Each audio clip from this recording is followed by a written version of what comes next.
Imagine, for a moment, that the planet beneath you is alive, not metaphorically, but truly alive. The crust beneath our feet isn't a dead shell. It's the skin of something ancient, something that has been moving, stretching, and trembling for billions of years. When you lie down tonight and close your eyes, the world itself is exhaling quietly beneath you. The wind sighs across continents. Oceans murmur in deep blue sleep. Volcanoes, hidden under miles of stone, pulse like slow, molten hearts. So, before you get comfortable, take a moment to like the video and subscribe, but only if you genuinely enjoy what I do here. And tell me where you're listening from and what time it is there. There's something beautiful about knowing how many corners of the world are falling asleep together. Natural disasters. We call them that because they frighten us, because they break the illusion that the earth is still.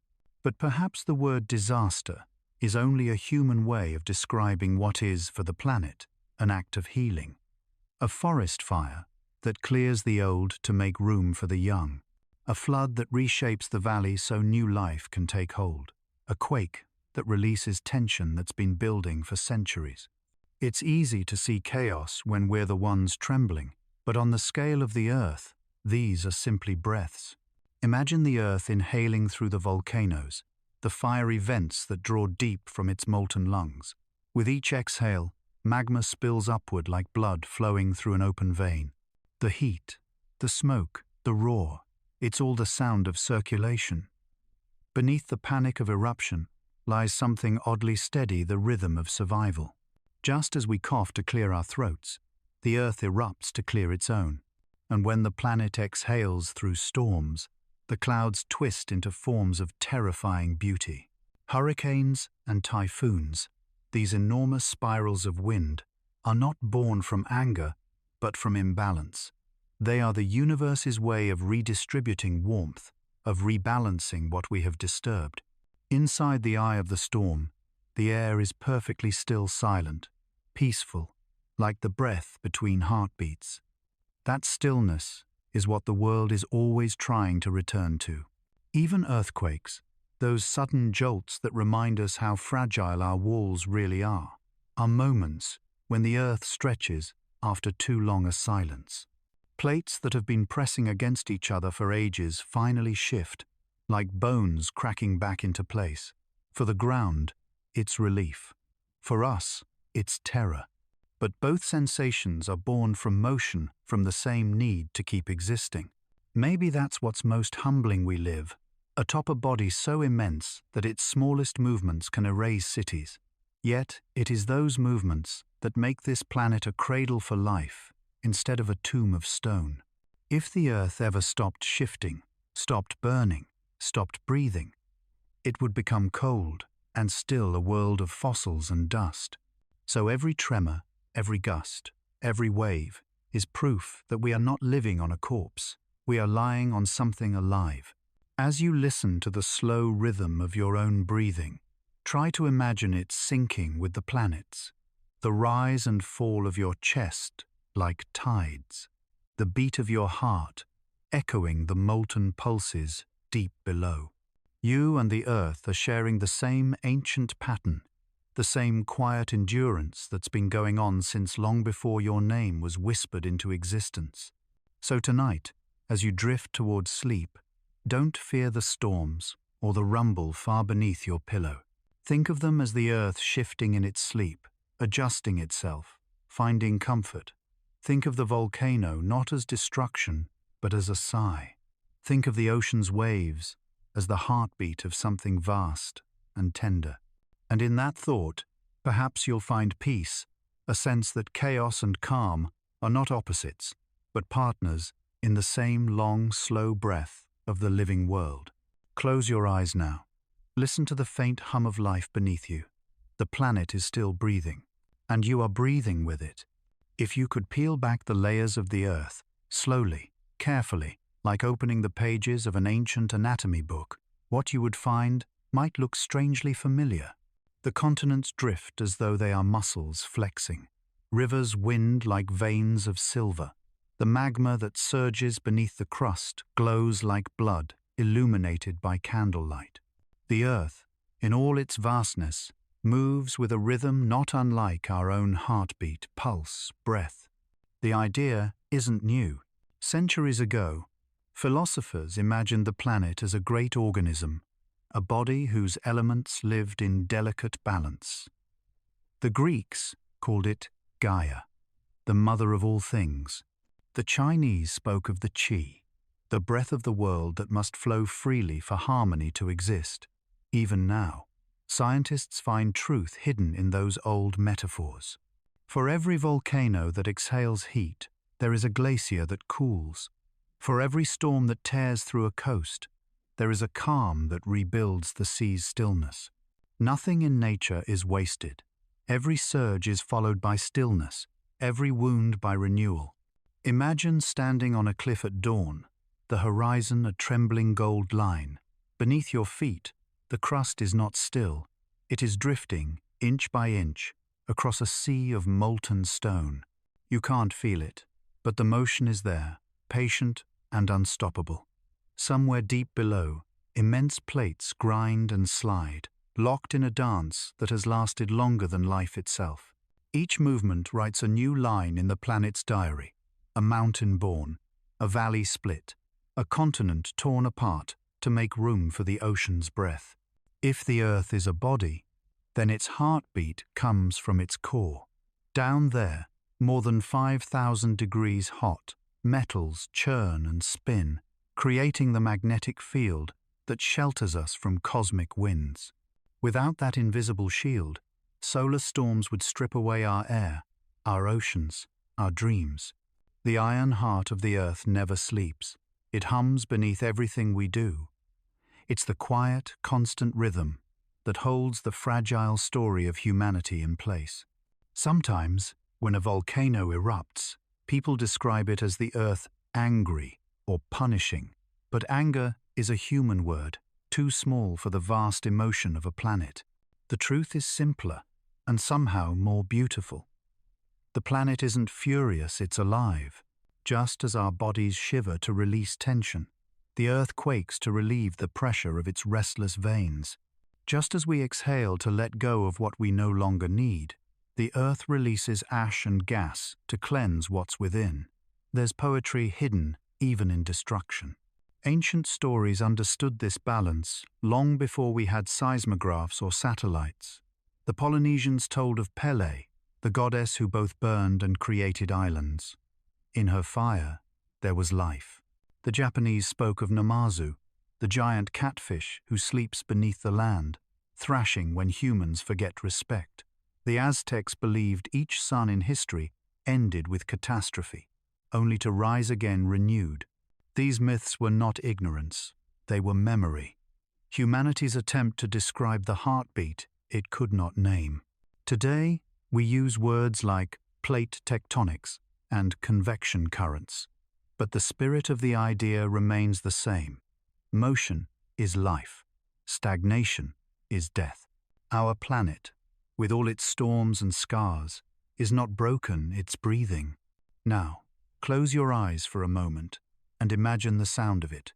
Deep below, a low rumble like the purr of some colossal creature. Above, the wind sweeping across mountain ridges, the ocean's pulse against the shore, the faint hum of magma rolling beneath continents. All of it together forms a symphony of existence, one so immense we can only hear fragments. Perhaps that's why we're drawn to the sound of rain, or the crackle of fire, or the distant thunder that echoes across a valley. They remind us, unconsciously, of the world's pulse, the music of a living planet that keeps us safe within its arms. So, tonight, when you drift towards sleep, imagine the ground beneath you, not as cold stone, but as warm skin. The soil is the touch of something ancient and patient. The mountains are its bones, the rivers its blood, the wind its breath. Every second, it shifts slightly beneath you, not to frighten, but to cradle. You are not resting on the earth, you are resting within it. And maybe, just maybe, that realization can soften the fear of storms, of quakes, of time itself. Because if the earth is alive, then so are we, born of the same pulse, kept alive by the same breath, destined to dissolve one day back into the body that made us. The planet does not rage without reason. It does not move without rhythm. It breathes, and in its breathing, everything, mountain, ocean, and you finds a place in the pattern. So breathe with it now. Let your lungs echo its tides. Let your heartbeat match its molten core. The earth is not a battlefield. It is a being, vast and gentle, carrying you across the endless dark. There is a strange kind of poetry in fire. It destroys, yes, but it also reveals. Beneath every quiet mountain lies a hidden conversation between heat and pressure, between silence and release. To most of us, a volcano is a threat, a mountain with a temper.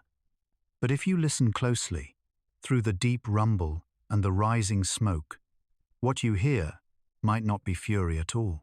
It might be the earth speaking in its oldest language. Volcanoes are not random outbursts. They are the exhalations of a planet that has held its breath for too long. Deep beneath the surface, molten rock, or magma, gathers in hidden chambers, restless and glowing. For centuries it waits, compressed by the weight of continents, until the pressure becomes unbearable. Then, suddenly, the crust fractures, and the earth releases what it can no longer contain. To us, that release looks violent lava fountains, clouds of ash, skies turned crimson, but to the planet, it is as natural as sighing. Imagine standing on the slopes of Mount Etna on a calm night. The air hums with warmth. Beneath your feet, the ground is trembling gently, as if breathing. Far below, a river of molten stone flows upward, glowing orange and gold. The eruption begins slowly aglow on the horizon, a shimmer against the stars, then bursts into a radiant plume that lights up the dark. The sound isn't a roar. It's a long, resonant exhale, like the earth finally relaxing after years of quiet tension. Long ago, humans didn't see volcanoes as geological phenomena. They saw them as portals. The Greeks believed Hephaestus, the god of fire, forged weapons beneath Mount Etna. The Hawaiians sang of Pele, whose dance of flame created islands from the sea. In Japan, Mount Fuji was seen as a sacred passage between worlds both beautiful and dangerous. Even now, these myths echo something. True volcanoes are thresholds, places where the inside of the earth meets the outside, where the invisible becomes visible. But behind the myth is science just as fascinating. The heat that drives volcanic activity comes from the radioactive decay of elements buried since the dawn of the planet. That means every eruption you see tonight, every ember, every spark, is a whisper from the Earth's creation, a fragment of the ancient fire that first forged it. When magma rises and cools, it builds new land. Without volcanoes, there would be no fertile soil, no islands, no atmosphere as we know it. Life, in all its fragile beauty, owes its existence to those eruptions that once terrified the sky. Yet, there's something almost meditative about watching lava flow, the way it glides down slopes, glowing like slow honey, reshaping the landscape with patience. The world burns, and then, just as quietly, cools. Centuries later, what was once an inferno becomes green again. Ferns unfurl, birds return, life rebuilds itself on the ashes. Creation and destruction are not opposites here. They are two sides of the same rhythm. In a way, we share that rhythm. Every breath we take burns something within us: oxygen, fuel, energy, and what we exhale becomes food for the world around us. A volcano does the same on a grander scale. It exhales carbon and minerals into the air and sea, sustaining the cycle of life. The next time you see footage of an eruption, try not to think of it as chaos. Think of it as respiration. the Earth reminding itself it is still alive. When Mount St. Helens erupted in 1980, its fury reached the sky in seconds, leveling forests and blackening the Sunday, but within a few years, green moss appeared among the ruins, insects returned, and tiny flowers bloomed in the cracks. Scientists called it biological resilience. Poets might call it forgiveness.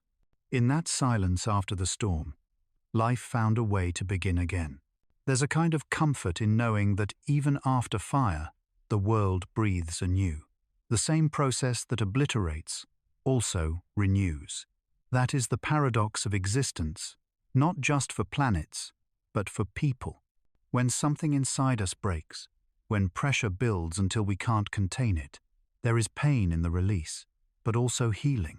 Our eruptions, our tears, our confessions, our transformations are echoes of volcanoes. The Earth teaches us that to destroy is sometimes the only way to grow. Tonight, as you listen to the quiet hum of the world, imagine that deep beneath you lies a glowing ocean of fire, ancient and patient. It does not rage blindly, it breathes. It remembers. It creates. The mountains above it are just scars that have learned to smile again. So if you ever feel the world trembling, or if your own heart feels heavy with what it holds, think of the volcano. It waits, it burns, and when the time comes, it releases not to harm, but to transform. That's what nature does. That's what we all do, in our own way. The Earth is not angry. It's alive, and every eruption is its heartbeat made visible. If you could follow a river of lava from its glowing mouth to the heart that birthed it, you would be traveling into the bloodstream of the planet itself. Deep beneath the crust, in chambers the size of mountain ranges, the magma stirs slow, luminous, patient. It is the color of creation, a molten reminder that the Earth is not a finished sculpture, but a living, shifting canvas. Every volcano, every eruption, every glowing crack in the ground is connected to this secret network. It's easy to forget that what we call solid ground is merely the thin, brittle skin of a restless being. Beneath it lies motion and heat, a world that churns and hums in darkness. Magma doesn't rush like a flood. It creeps, flows, seeps through veins of stone. Sometimes it moves for centuries without surfacing, reshaping the planet from within, invisible yet unstoppable. Imagine it. You're floating inside the Earth's arteries. Around you, molten rock glows in shades of orange, gold, and deep crimson. Crystals form and melt again. Minerals mix in alchemical silence. The pressure is immense, but so is the serenity. Down here, there is no destruction, only transformation. The stone that once held mountains will soon become ocean floor. What cools today may rise tomorrow as an island. The planet has its own circulatory system, not of blood, but of molten stone. When we see lava spill from a fissure, it's the Earth, bleeding light, purging what has built up for too long. And when the flow slows and cools, it forms obsidian, basalt, pumice rocks that hold within them the memory of motion. Every pebble you hold in your hand was once liquid, part of that ancient bloodstream that has been pulsing since before the moon was born. The ancients sensed this vitality even without the tools of modern science. The Māori of New Zealand spoke of the fire goddess Mahuika, whose flames gave birth to the first sparks of human warmth. To them, lava was a gift, not a punishment. In Rome, Vulcan's forge beneath the mountains was not a curse, but the heartbeat of creation. Myth saw what we now measure, that fire is not death, it is renewal. And yet, there is something hypnotic about lava that defies explanation. Watch a flow at night, its surface folding and wrinkling like living skin, its edges cooling to black, while the heart still glows within. It's alive in a way that nothing else seems to be. Every movement feels slow and deliberate, as though the Earth is thinking, reshaping itself 1 inch at a time. Scientists describe this process with quiet awe. Magma rises through cracks called dikes and sills, spreading beneath the crust like the roots of a tree. When it finally breaks through, the pressure releases in waves, creating fountains that can reach the height of skyscrapers. But the moment it touches air, it begins to solidify, freezing the story of its journey into stone. What was once fluid becomes memory. Sometimes, these rivers of fire birth entire worlds. The Hawaiian Islands were once nothing but ocean. Then, over millions of years, magma welled up from a hot spot beneath the Pacific Plate, building mountains from the sea floor until they kissed the sky. Each island is a frozen breath, a moment when the planet reached upward to greet the Sunday. When the eruption ends, silence returns. Steam hisses from cooling stone. Ash drifts like snow, softening what was violent into something strangely peaceful. Weeks later, life begins to creep back: the first ferns, the first insects, the first songbirds. The soil, rich with minerals, becomes fertile beyond measure. In a few years, the blackened land turns green. What seemed like destruction was only the soil being reborn. If you think about it, the same principle governs everything creation through release. Even we carry our own magma, hidden not in stone, but in spirit. Our anger, our passion, our longing, all the heat that builds up within us, must eventually find a way out. When we suppress it, we harden. When we express it, we flow. The Earth's lesson is simple. Let the fire move through you. Don't fear the eruption. Fear the silence that forgets how to breathe. Somewhere tonight, a volcano is glowing under a veil of clouds. Its light flickers against the stars, unseen by most, but its warmth touches the sky all the same. It reminds the universe that life is still stirring, that even in darkness, something burns with purpose. So as you lie back and breathe, imagine the planet's veins glowing faintly beneath you. Each heartbeat sends warmth through the ground. Each exhale shapes continents. You are not separate from this flow. You are part of it. You are made of the same minerals, cooled from the same fire, destined one day to return to it. The Earth's molten rivers are not symbols of destruction. They are evidence of its pulse, steady, unending, and alive. To live upon such a world is to rest on a heart that never truly sleeps. When the ground trembles beneath your feet, it feels like the universe itself has forgotten stability. Walls sway, trees shudder, the air thickens with invisible tension. For a brief moment, you realize how fragile stillness truly is. Yet deep below the fear and chaos, the truth of an earthquake is much gentler. It is not the world breaking. It is the world stretching after a long and patient silence. The crust of the earth is not a single, solid shell. It's a mosaic of immense plates, floating on molten currents, drifting at the speed your fingernails grow. These plates collide, pull apart, and slide past one another in a slow-motion dance that has shaped the face of the planet for billions of years. Every mountain chain, every ocean trench, every valley and ridge is born from their movement. But like any living being, the earth accumulates tension.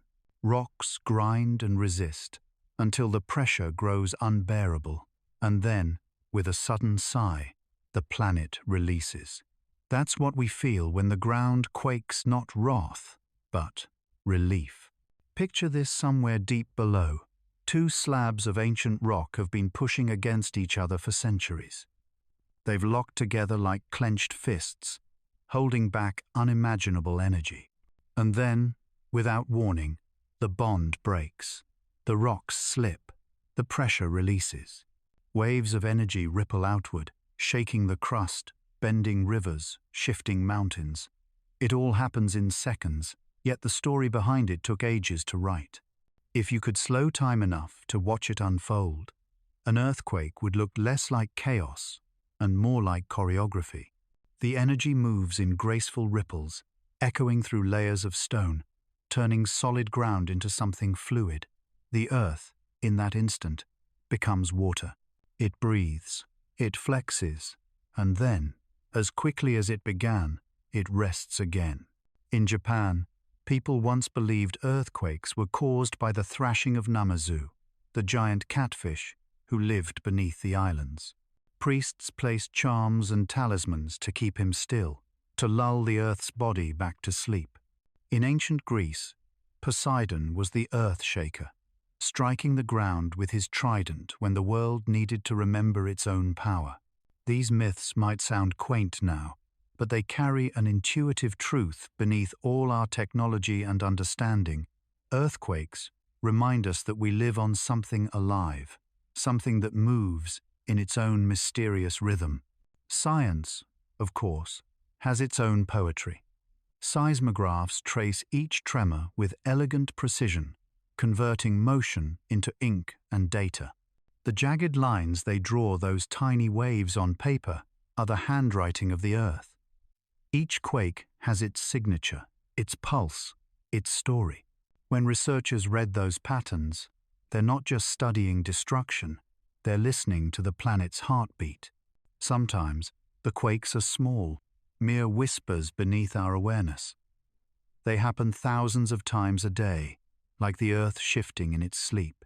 Other times they are immense, reshaping entire coastlines, moving cities by meters, changing the length of a day. The planet is never still, it's always exhaling tension, inhaling silence. But even in their violence, earthquakes give birth to beauty. The Himalayas, those towering spires of stone and snow, exist because two plates collided and refused to stop. Every trembling fault line is also a seam of creation, where continents knit themselves anew. Without those movements, the world would be flat, lifeless, a frozen mask of rock. Motion is the price of wonder. There's also a humbling connection between the planet's movements and our own emotions. We too build pressure inside us, unspoken fears, buried memories, words we never say. We hold them in until the weight becomes unbearable, and then one day, without meaning to, we break. We cry, shout, tremble, or change our lives entirely. The moment feels catastrophic, but it's really just released the soul's version of tectonics.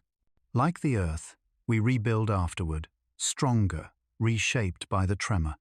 After a quake, there's a silence that feels sacred. Dust drifts through beams of sunlight. The air smells faintly of minerals and rain, and somewhere in the distance, the earth groans softly, settling into its new form. People emerge from their homes, shaken but alive.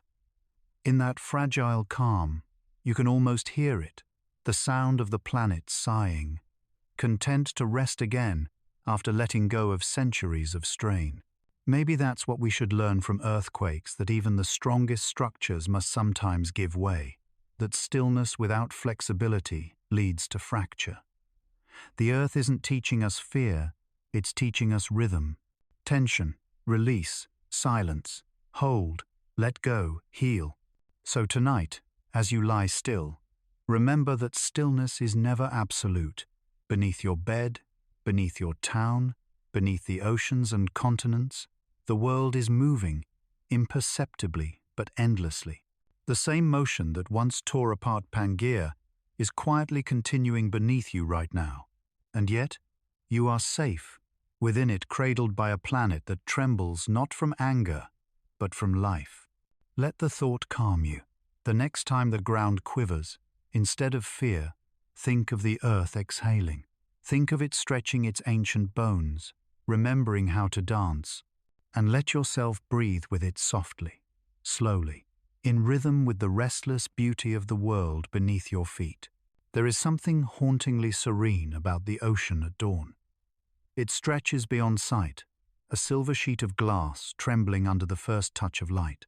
From the shore, it looks eternal, unchanging, patient, merciful. But beneath that calm surface lies an ancient memory, a pulse as deep as the planet's heart. The sea, too, breathes. And sometimes, when its breath catches, when the earth shifts below it, the ocean remembers the shore in a single thunderous rush. A tsunami is not a wave in the way we imagine. It's a displacement, a vast body of water suddenly lifted or dropped by the movement of the Earth's crust. When a fault line deep under the sea slips, it pushes the ocean upward with the force of mountains. That motion creates ripples that stretch for thousands of miles, silent and invisible across the deep. In the open ocean, a tsunami might pass unnoticed, a gentle swell only a few inches high. But as it nears the land, the water compresses, slows, and rises, transforming into a wall that carries the memory of the deep onto the trembling shore. It begins quietly. The tide draws back, farther than seems possible. Fish thrash on exposed sand, boats tilt on their sides, and the horizon suddenly widens. People sometimes step forward, curious, unaware that what they're seeing is the ocean inhaling a breath drawn before release. Then, minutes later, it exhales, and the water returns, not as a tide, but as an avalanche. To witness a tsunami is to glimpse the scale of the planet's power, indifferent, immense, yet somehow deliberate. When the Indian Ocean tsunami struck in 2004, it crossed entire nations, reshaping coastlines, erasing towns, yet also revealing hidden truths, ancient temples once buried beneath the sea, coral forests long forgotten. Even in tragedy, the world was rewriting itself, uncovering what had been concealed for centuries. In Japanese, the word tsunami means harbor wave. It is a word born of intimacy, not fear, a recognition that the sea, which nourishes and protects, also has the right to remember where it came from. The Japanese understood that duality well. Their mythology tells of Watatsumi, the dragon god of the sea, whose movements ripple through the world's waters. When he stirs in his sleep, the tides obey. When he dreams of the land, waves rise to greet it. It is not anger, it is longing. And perhaps there is something almost poetic in that idea, the ocean longing for the shore. After all, every drop of water that crashes against the land will one day return to the sea. It's a cycle of approach and retreat, like the beating of a heart or the rhythm of breathing in the dark. Modern science has given us satellites, sensors, and seismographs that can track the ocean's motion across the globe. Yet even with all our knowledge, the timing, the magnitude, the exact rhythm of a tsunami remains elusive. The sea still keeps its secrets. It moves according to an ancient logic older than our species, a memory written in salt and pressure, in gravity and moonlight. When the waves finally recede, what remains is silence, a vast stillness filled with both grief and renewal. The sea always returns what it takes, though not in the same form. Coral fragments become sand. Seeds carried by the waves sprout in the wet soil. And among the ruins, the first signs of life appear. A hermit crab crawling across shattered stone, a child's toy glinting in the sun, a flower blooming beside a broken wall. The cycle begins again. If you listen closely to the ocean at night, especially when it's calm, you can almost hear it whispering those stories. The low, rhythmic crash of waves is not noise, it's memory. It's the sea remembering all the shores it has touched, all the lives it has carried, all the silences it has gathered. In a sense, we are not so different. Inside us too, there are tsunamis, those moments when something deep and buried surges upward without warning. Grief, love, realization, they rise suddenly, overwhelming, reshaping the landscapes of our inner world. And afterward, when the emotion recedes, we are changed. The ground of who we are has shifted, but we endure. There is a paradox to the sea's fury. It can erase entire cities, yet it also cradles the planet in its blue embrace. Its violence and its tenderness are born from the same pulse. The same waves that destroy also sustain, carrying life across the planet, oxygenating its depths, feeding its coasts. So tonight, as you listen to the faint hum of your surroundings, imagine the vast ocean breathing beneath the moon. Somewhere, deep beneath its calm surface, tectonic plates are whispering to one another. The sea listens, stirs, and sighs. You are part of that breath. The water in your veins once belonged to those tides it has traveled through oceans, clouds, and storms to find you. Close your eyes and feel that quiet rhythm echo inside you. The world inhales, and so do you. The world exhales, and you follow. Even the most violent wave must, eventually, return to peace. A storm begins as nothing more than a whisper, warm air rising, cool air falling, invisible spirals forming where the two meet. It's a dance that happens millions of times across the planet each day, most of it unseen, but sometimes that dance becomes a masterpiece. Clouds tower miles high, the air tightens like a drum, and the sky begins to paint with light and sound. The storm is not chaos, it's choreography. At its heart, a storm is the sky's way of remembering balance. When heat builds unevenly, when moisture gathers but cannot rise, the atmosphere starts to ache with tension. The wind, like breath trapped in a chest, searches for release. And then it comes a flash of lightning, a rolling sigh of thunder, a sudden downpour. What we perceive as fury is actually harmony being restored, nature releasing pressure so it can breathe again. There's something strangely intimate about storms. They remind us that the air around us is alive. Each gust of wind is a hand brushing through the hair of the earth. Each drop of rain a heartbeat falling from the clouds. Stand in a storm long enough, and you begin to feel small, not insignificant, but right-sized, like a single note in a cosmic orchestra. Consider the structure of a hurricane, vast enough to be seen from space. From above, it looks almost tranquil, a perfect spiral, white arms, unfurling around a calm blue eye. That center, the eye, is the stillest place on the planet while the storm rages around it. Wind speeds of 150 miles per hour swirl just beyond its boundary. Yet within that circle, the air rests quietly. It's a contradiction, so perfect it feels spiritual serenity, surrounded by chaos. And maybe that's why we find peace in storms. They remind us that stillness doesn't mean the absence of motion, it means finding calm within it.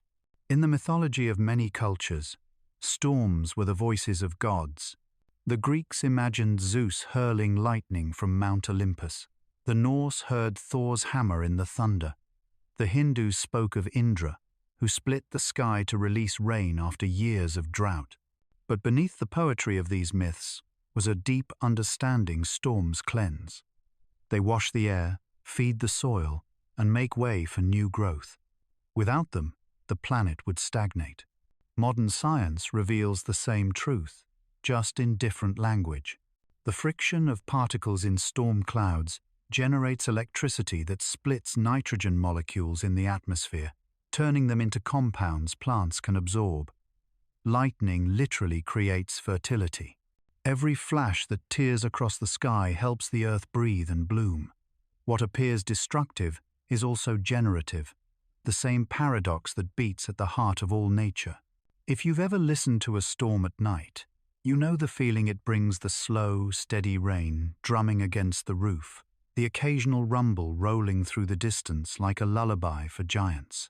There's comfort in it, as if the world were exhaling after holding its breath too long. It's the same sound mothers have used to soothe their children for millennia. Long before language, there was thunder. Imagine lying beneath a tin roof in the tropics, where rain falls thick as pearls. The scent of wet earth rises like incense. Lightning illuminates the trees, transforming their branches into silver veins. For a moment, the entire jungle glows alive, breathing, pulsing with light. Then darkness returns, heavy but warm, and you realize that you've just witnessed the sky's heartbeat. And then there are sandstorms, storms of dust, not rain moving across deserts like migrating creatures. To the Bedouins, these storms were living beings, jinns that whispered secrets of the old world. The particles they carry, lifted from one continent, can travel across oceans and seed life elsewhere. Sahara dust, carried by wind, feeds the Amazon forest. Even chaos carries nourishment. If you listen closely, each storm has a rhythm. The first gust that bends the trees is a prelude. The thunder is percussion, and the rain is melody. It builds, swells, and fades in perfect measure. To fall asleep to that rhythm is to surrender to something greater, to let the earth's pulse sync with your own. When you think of storms, think not of destruction, but of renewal. The atmosphere is a vast lung, and storms are its deep breaths. They pull in what is stagnant, exhale what is pure, and in the process, shape the face of the world. Without them, the planet's air would grow heavy, its waters still. We too have our inner storms, bursts of emotion, flashes of anger or sorrow, sudden tears that seem to come from nowhere. They frighten us because they're unpredictable, but like the weather, they serve a purpose. Afterward, we feel lighter, clearer, reborn. The human heart, like the atmosphere, must release its pressure to remain whole. So tonight, if thunder rolls outside your window, don't close your ears. Listen. Feel the rhythm of the rain on your walls. Know that the same breath that moves clouds across the sky is moving through you. Between each flash and each rumble, there is peace, the eye within your own storm. Let that calm hold you as you drift towards sleep. Outside, the sky is painting with sound and light. Inside, your body mirrors its balance. The storm is not against you, it is you, in motion. At first, it begins quietly rain-tapping against windows, rivers swelling a little more each day, the ground darkening with thirst satisfied too quickly. Then, without warning, the world changes shape. Streets turn into streams, valleys disappear beneath mirrors of water, and the horizon moves closer. Floods remind us that water never truly belongs to us. It only visits, waiting patiently for the moment it will return to its source. Floods are older than history. Long before humans built walls and named rivers, water followed its own rhythm, expanding, retreating, cleansing. It carved canyons, fed forests, sculpted continents. Every landscape you see was once drawn by a flood's hand. We owe the fertile plains that feed us to the ancient deluges that swept away the old to make room for the new. Scientifically, a flood is just gravity, finding balance too much rain, melting snow, or a surge from the sea. The earth tilts, the water listens, and movement begins. But behind the equations is something profoundly emotional, the feeling that nature has decided to rewrite the boundaries we thought were fixed. What was once land becomes sea. What was once home becomes reflection. In mythology, floods are the great erasers. The Sumerians told of Ziusudra, the man who built a vessel to survive the gods' cleansing of the earth. In the Epic of Gilgamesh, the flood was divine correction. The Bible spoke of Noah and the ark, a rebirth through water. In Hindu cosmology, Vishnu appears as a fish to guide humanity through the deluge. Even the Chinese told of Yu the Great, who tamed the floods and founded civilization. Across every culture, the message was the same. Water is both destruction and grace. It erases, but it also renews. There's a peculiar silence that follows a flood. When the rain stops and the water rests, the world feels suspended, as though holding its breath. The reflections in the water are hauntingly beautiful trees upside down, houses floating like ghosts, skies painted beneath your feet. For a moment, everything is doubled, and reality feels transparent. It's as if the planet is gazing at its own reflection, seeing what it once was and what it might become again. But then life returns. Mud dries, grass pushes through, the air fills with the hum of insects. The same flood that swept away walls leaves behind silt rich with minerals, the soil reborn and generous. Farmers know this paradox better than anyone. The Nile's yearly floods were once seen not as disaster, but as promise the breath of Osiris renewing the land. The river drowned and delivered in the same act. If we look closer, there is wisdom in that rhythm. Floods are not punishment, they are reminders.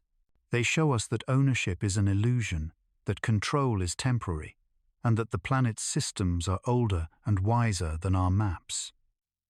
The river we straighten will someday bend again. The coast we wall will one day shift. We build to resist, but the earth endures by surrendering. And isn't that what peace feels like? Surrender not in defeat, but in understanding that some forces are meant to flow through us, not against us. Emotion works the same way.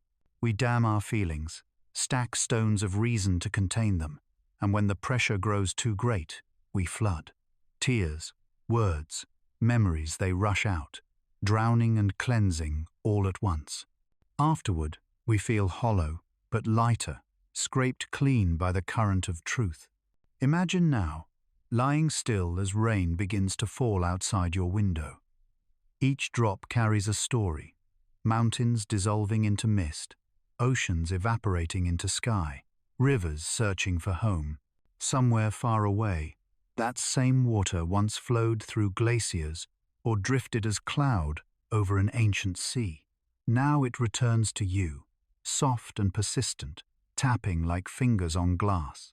There's something deeply hypnotic about the sound of rain. Its rhythm is patient and circular, like a memory repeating itself.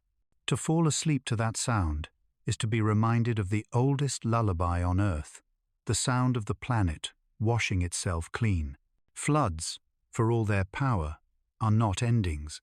They are pauses in the story, punctuation marks that give meaning to the landscape. When the waters recede, the earth breathes again. The rivers glisten like veins under sunlight, the soil exhales steam, and everything smells of renewal. Life rushes back into the spaces where chaos once reigned. The world is never the same afterward, but it is never empty. Perhaps that's what water teaches us, the beauty of impermanence. The shoreline moves, the tide retreats, the river bends anew.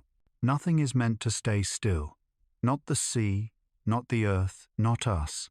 So as you close your eyes tonight, listen for the rain. Let it wash the static from your thoughts, the dust from your worries. Imagine the world outside melting into a quiet pool of silver light. You are safe inside, but you are also part of the flow, each breath a wave returning to the sea, each heartbeat a ripple in the vast, gentle flood of existence. The water will always find its way home, and so will you. There are nights when the air feels empty, when even the stars seem to flicker more faintly, as though the universe itself is holding its breath.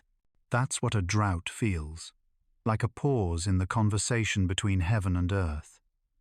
The rivers forget their voices, the wind grows brittle, and the soil curls like old parchment.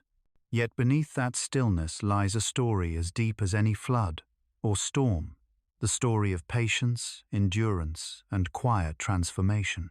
To most of us, drought means loss, cracked earth, wilted crops, thirst, despair. But to the planet, drought is part of a greater rhythm. It is the inhale that balances the ocean's exhale, the stillness that follows motion. Every ecosystem breathes in cycles, wet and dry, growth and rest, abundance and restraint.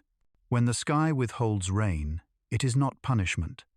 It is a pause for renewal, a chance for the land to remember itself. Imagine walking through a desert at dawn. The sand is cool beneath your feet, shaped into ripples by a wind that whispers across continents. There is no sound but your own heartbeat. Yet even here, In a place that seems lifeless, there is movement, tiny lizards darting beneath stones, beetles collecting dew, roots hidden deep below seeking water like buried veins. Life has learned to listen to silence, to wait for what will return. In many ancient cultures, drought was not seen as the wrath of gods, but as a lesson in humility. The Egyptians watched the Nile fall each season and prayed to Hapi, god of the river's generosity, knowing that its absence was as sacred as its return. The Navajo sang of the dry wind, a spirit that teaches balance. The Buddhists spoke of the empty cup that must remain unfilled before it can receive again. Drought, they believed, was not death, it was meditation. Science tells its own version of the tale. When the atmosphere warms, evaporation speeds up, drawing moisture from soil and plant alike. Clouds drift higher, lighter, less generous. But even in these conditions, life adapts. Seeds go dormant, waiting for the signal of rain. Trees close their pores to preserve every drop. Some animals migrate toward invisible reservoirs underground. Nature, when stripped to its core, becomes wise. It learns the art of stillness. There is beauty in that restraint. The cracked mud of a dry lake bed forms intricate mosaics, patterns like fingerprints of the Sunday. The horizon shimmers with heat, turning mountains into mirages. The air itself seems alive, bending light, reshaping the world into dream. In the silence of drought, the planet becomes an artist, painting with absence. But drought also mirrors the landscapes within us.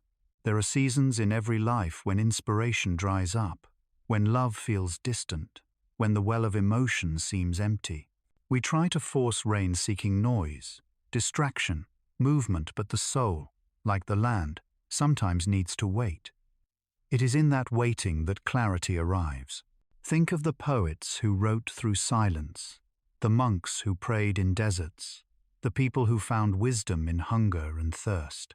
They discovered what drought reveals, that emptiness is not the absence of meaning, but the space where meaning takes root. And then, one day, it happens. A single cloud gathers, a wind shifts. The scent of rain arrives before the first drop falls, a fragrance so full it feels like memory. The first droplets strike the dust, releasing the petrichor, that sweet, earthy perfume that means the world is remembering water. The sound is soft, like applause from the soil itself. Every living thing awakens, stretching toward the promise that the drought was never permanent. When rain finally returns after months or years, it doesn't fall quietly, it celebrates. It dances against the leaves, drums against roofs, and fills the cracks with song. The earth drinks greedily, as though tasting time itself. And for a few days, everything glows: the sky, the ground, even the air between them. Life, having learned the value of scarcity, embraces abundance with reverence. Perhaps that's the quiet miracle hidden in every dry season, the reminder that longing is part of life's balance. Without absence, we would never know gratitude. Without drought, we would not cherish the rain. So tonight, as you lie beneath a calm, cloudless sky, imagine the deserts breathing in slow rhythm, the wind sweeping across dunes like a lullaby of patience, the stars watching silently, waiting for the clouds to return. Somewhere, even now, seeds sleep in the dark, dreaming of the sound of water. Breathe slowly, like the land waiting for rain. Let your thoughts dry into stillness. Let your body rest like the dust before the first drop. For in that silence, you are not barren, you are becoming ready. The drought inside you, too, will one day end, and when it does, you will bloom. Fire has always lived alongside life. It is both destroyer and midwife, whispering through the trees with a language older than speech. When a forest burns, we see only loss, smoke, ruin, the collapse of green into ash. Yet for the planet, fire is not the end of the story. It is a necessary dream, a cleansing fever, that allows the world to wake renewed. Every forest carries within it the potential for fire, just as every heart carries the potential for change. Dry leaves gather sunlight, branches build towers of fuel, and winds turn oxygen into invitation. A single spark, a flash of lightning, a touch of friction, a moment of chance, and the entire landscape exhales flame. The sound is not a roar, but a kind of sighing, a soft, endless rustle as trees release what they have been holding for decades. To stand near a wildfire is to feel the pulse of the planet at its hottest. The air shimmers with heat, a living mirage. Flames move with strange intelligence, weaving between trunks, devouring some, skipping others. It is not random, it is choreography. In every spark, chemistry and chaos merge into design. The fire feeds on what is ready to return to the earth, leaving behind only what can begin again. For centuries, humans feared wildfires as wrathful acts of nature, but indigenous peoples around the world understood them differently. The Aboriginal Australians lit cool fires to clear dead brush and renew the soil. Native Americans called it fire stick farming, using flame to invite new grass for deer and bison. To them, fire was a tool, a partner in the cycle of growth, a teacher of humility and respect. The forest, they knew, must sometimes burn to breathe.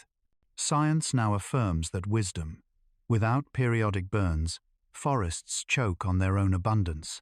Fallen branches pile thick, sunlight disappears, and new life cannot break through. Fire removes the old, releases seeds that need heat to germinate, and enriches the soil with minerals. In its aftermath, wildflowers bloom in colors unseen for decades, and birds return to sing in a new canopy. From destruction, complexity is born.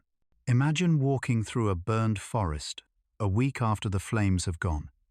The air still smells of smoke, faint but sweet, like incense from another world. The ground is blackened, yet soft ashes that crumble beneath your feet like memory.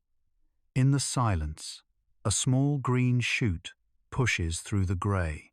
Its color is so vivid, it feels almost defiant, as if the earth herself refuses to surrender. This is rebirth, in its purest form, simple, wordless, unstoppable. Philosophers have long drawn parallels between fire and transformation.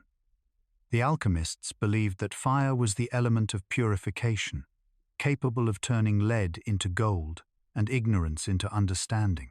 The Stoics spoke of the ekpyrosis, a cosmic fire that consumes the universe only to ignite it anew. Even in our daily lives, we echo that truth. We burn bridges, burn out, burn away the old versions of ourselves so something lighter can rise from the ashes. In the mythology of renewal, the phoenix embodies this truth perfectly. It bursts into flame when its time has come, reducing itself to cinders, only to be reborn, radiant and unburdened. The fire does not kill it, it frees it from what it no longer needs. In the same way, every wildfire is a phoenix moment for the planet, a necessary surrender to the law of transformation. Fire also carries beauty few dare to see. At night, when the forest glows like an inverted sky, the flames move like constellations across the land. Sparks drift upward, joining the stars. It's as if heaven and earth are reflecting each other, one made of plasma, the other of passion. The sound, too, is mesmerizing. The soft popping of resin, the crackle of collapsing wood, the low hum of heat as it reshapes the world. There is rhythm, even tenderness, in the blaze. When dawn comes after a wildfire, the light feels cleaner. The smoke filters the sun into soft gold. The ground steams, releasing the scent of renewal. In that moment, you can sense the earth inhaling deeply, as though relieved. The destruction has passed. The transformation has begun. Perhaps we, too, are forests that must occasionally burn. Our fears, Regrets and old identities accumulate like dry leaves. We cling to them out of habit, afraid of what will happen if we let go. But fire teaches that there is grace in release, that letting something end is often the only way for something truer to begin. So tonight, if you feel something inside you smoldering some change you've been resisting, let the image of the forest guide you. Picture the flames not as enemies, but as artists, painting the night with light. Feel their warmth, their purpose. Every spark is a promise. What is lost will return, reborn in another form. Outside your window, the wind moves gently through unseen trees. Somewhere far away, a forest glows, its ashes preparing the soil for tomorrow's green. The fire is not the planet's end. It is its heartbeat, its renewal, its quiet vow to begin again. And as you drift towards sleep, may you find comfort in that truth sometimes. To heal, the world must burn, only to wake in light once more. In the frozen silence of the poles, the world seems timeless. The air is so clear it almost rings, and the horizon stretches like eternity itself. The ice glows pale blue beneath the sun, an ancient library of winters, each layer holding the memory of a season long gone.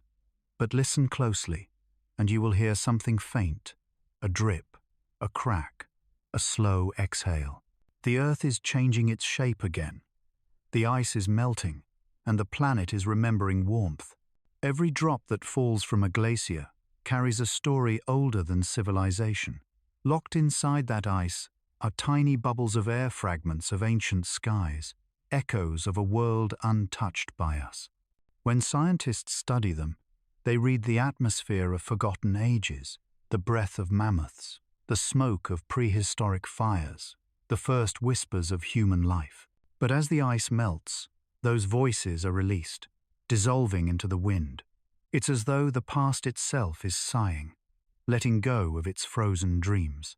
To stand near a melting glacier is to witness the earth in slow motion. The ice groans as it fractures, creaking like the hull of an old ship. Streams of turquoise water rush through channels carved by centuries of compression, each rivulet tracing a new map across the ancient surface. The sound is haunting, half lullaby, half elegy. It is the music of impermanence. Once, these glaciers ruled the world. They shaped mountains, carved valleys, ground continents into form. Without them, there would be no rivers, no fertile plains, no seas as we know them. The ice was a sculptor, patient and powerful, using cold instead of fire to mold the Earth's body. But now, under the gentle insistence of warmth, the sculptor's hands are dissolving. In Greenland, the ice sheet is retreating faster each year. In Antarctica, great walls of ice crumble into the sea. Each collapse, sending a sound that can be heard for miles, a deep, resonant crack, like thunder under the ocean. It is not anger, it is inevitability. The planet is balancing itself again, adjusting its rhythm after millennia of cold. And while scientists measure it in degrees and millimeters, poets see something else, the world crying softly, releasing the tears it has held for eons. Yet even in loss, there is beauty. The water that escapes the glaciers does not vanish.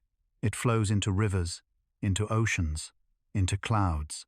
It becomes rain that nourishes forests, lakes that cradle new life, mist that kisses your face on a morning walk. The cycle continues, as it always has. What melts is not wasted, it's transformed. Cultures across the world have long understood the holiness of ice. The Inuit speak of Sila, the spirit of weather and consciousness, dwelling within the frozen breath of the world.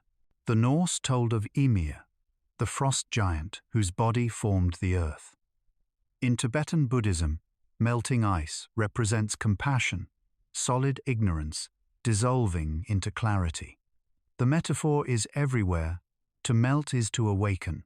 When we look at melting ice through fear, we see loss. But when we look through wonder, we see revelation. The glaciers are teaching us about impermanence, about how even the strongest and most ancient things must eventually yield.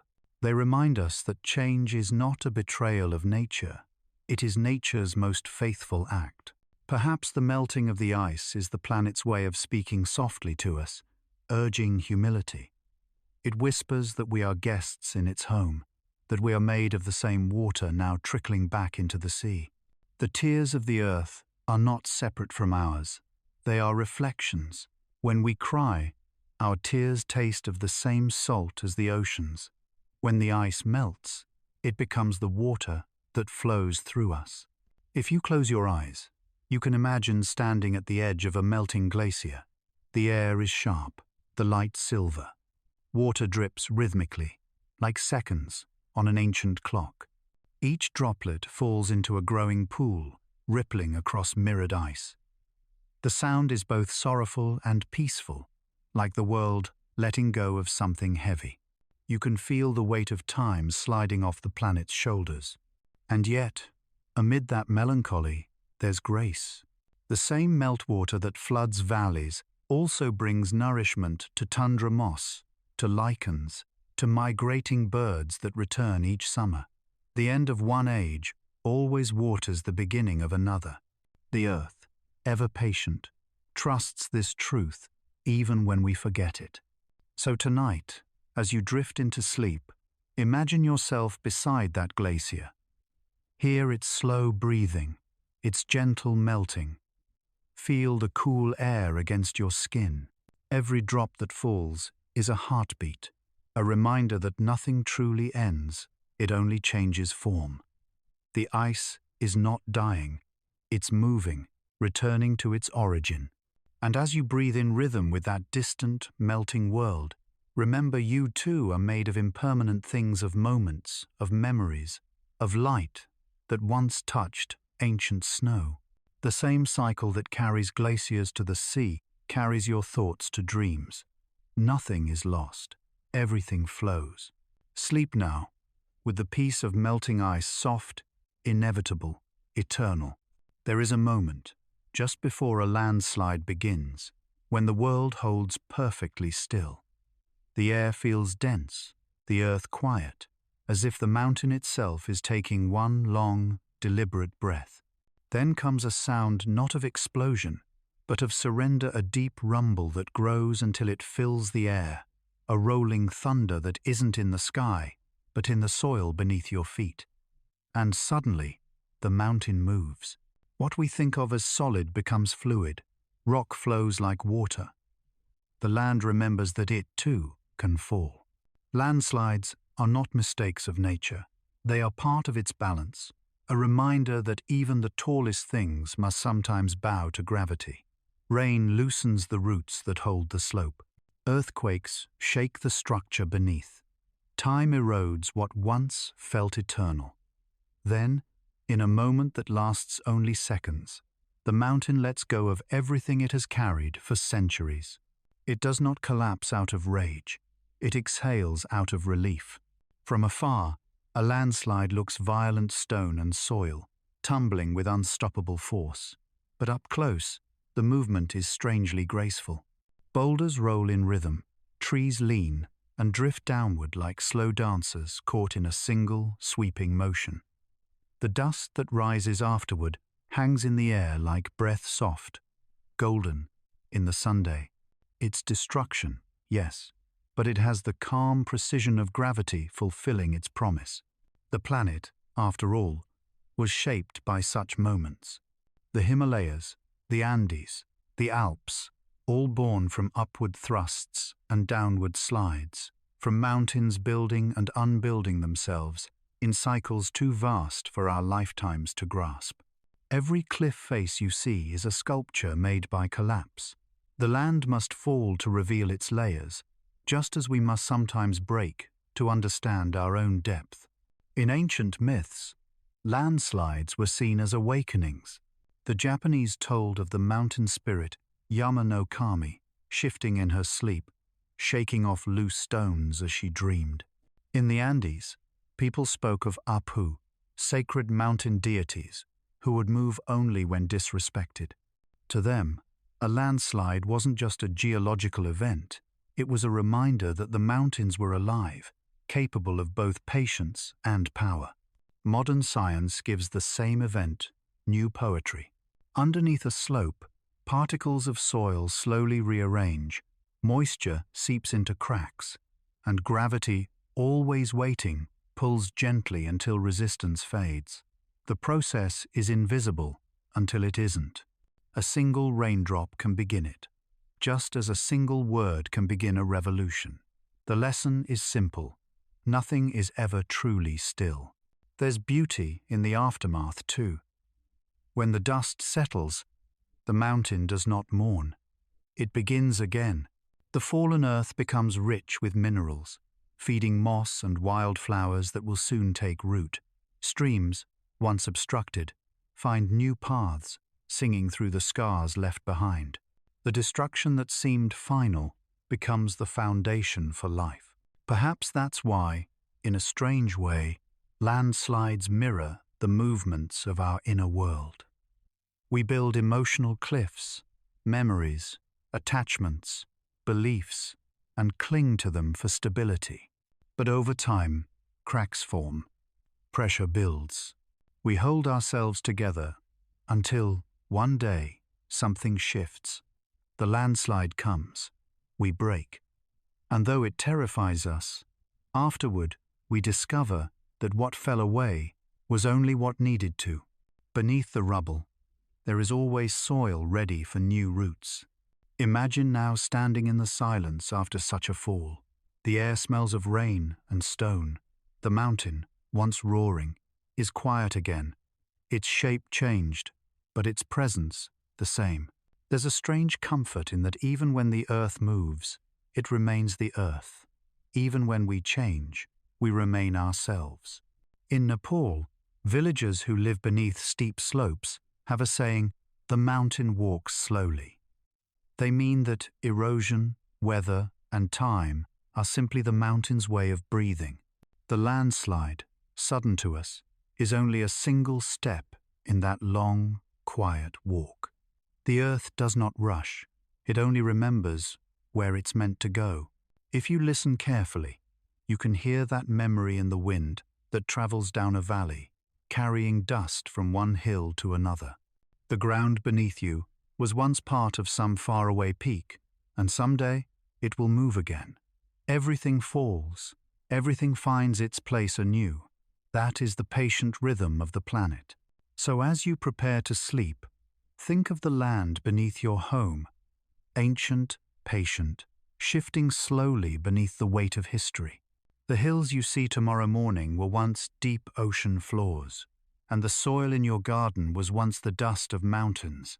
The world has been sliding and reforming for billions of years, and somehow it has never fallen apart. It has only changed shape, endlessly, beautifully. Close your eyes and breathe with that thought.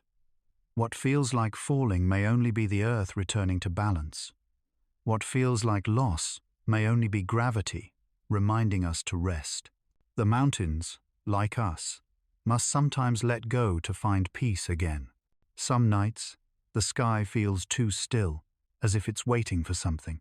The stars hang quietly, their light older than memory, and above that quiet surface of darkness, invisible travelers drift between worlds.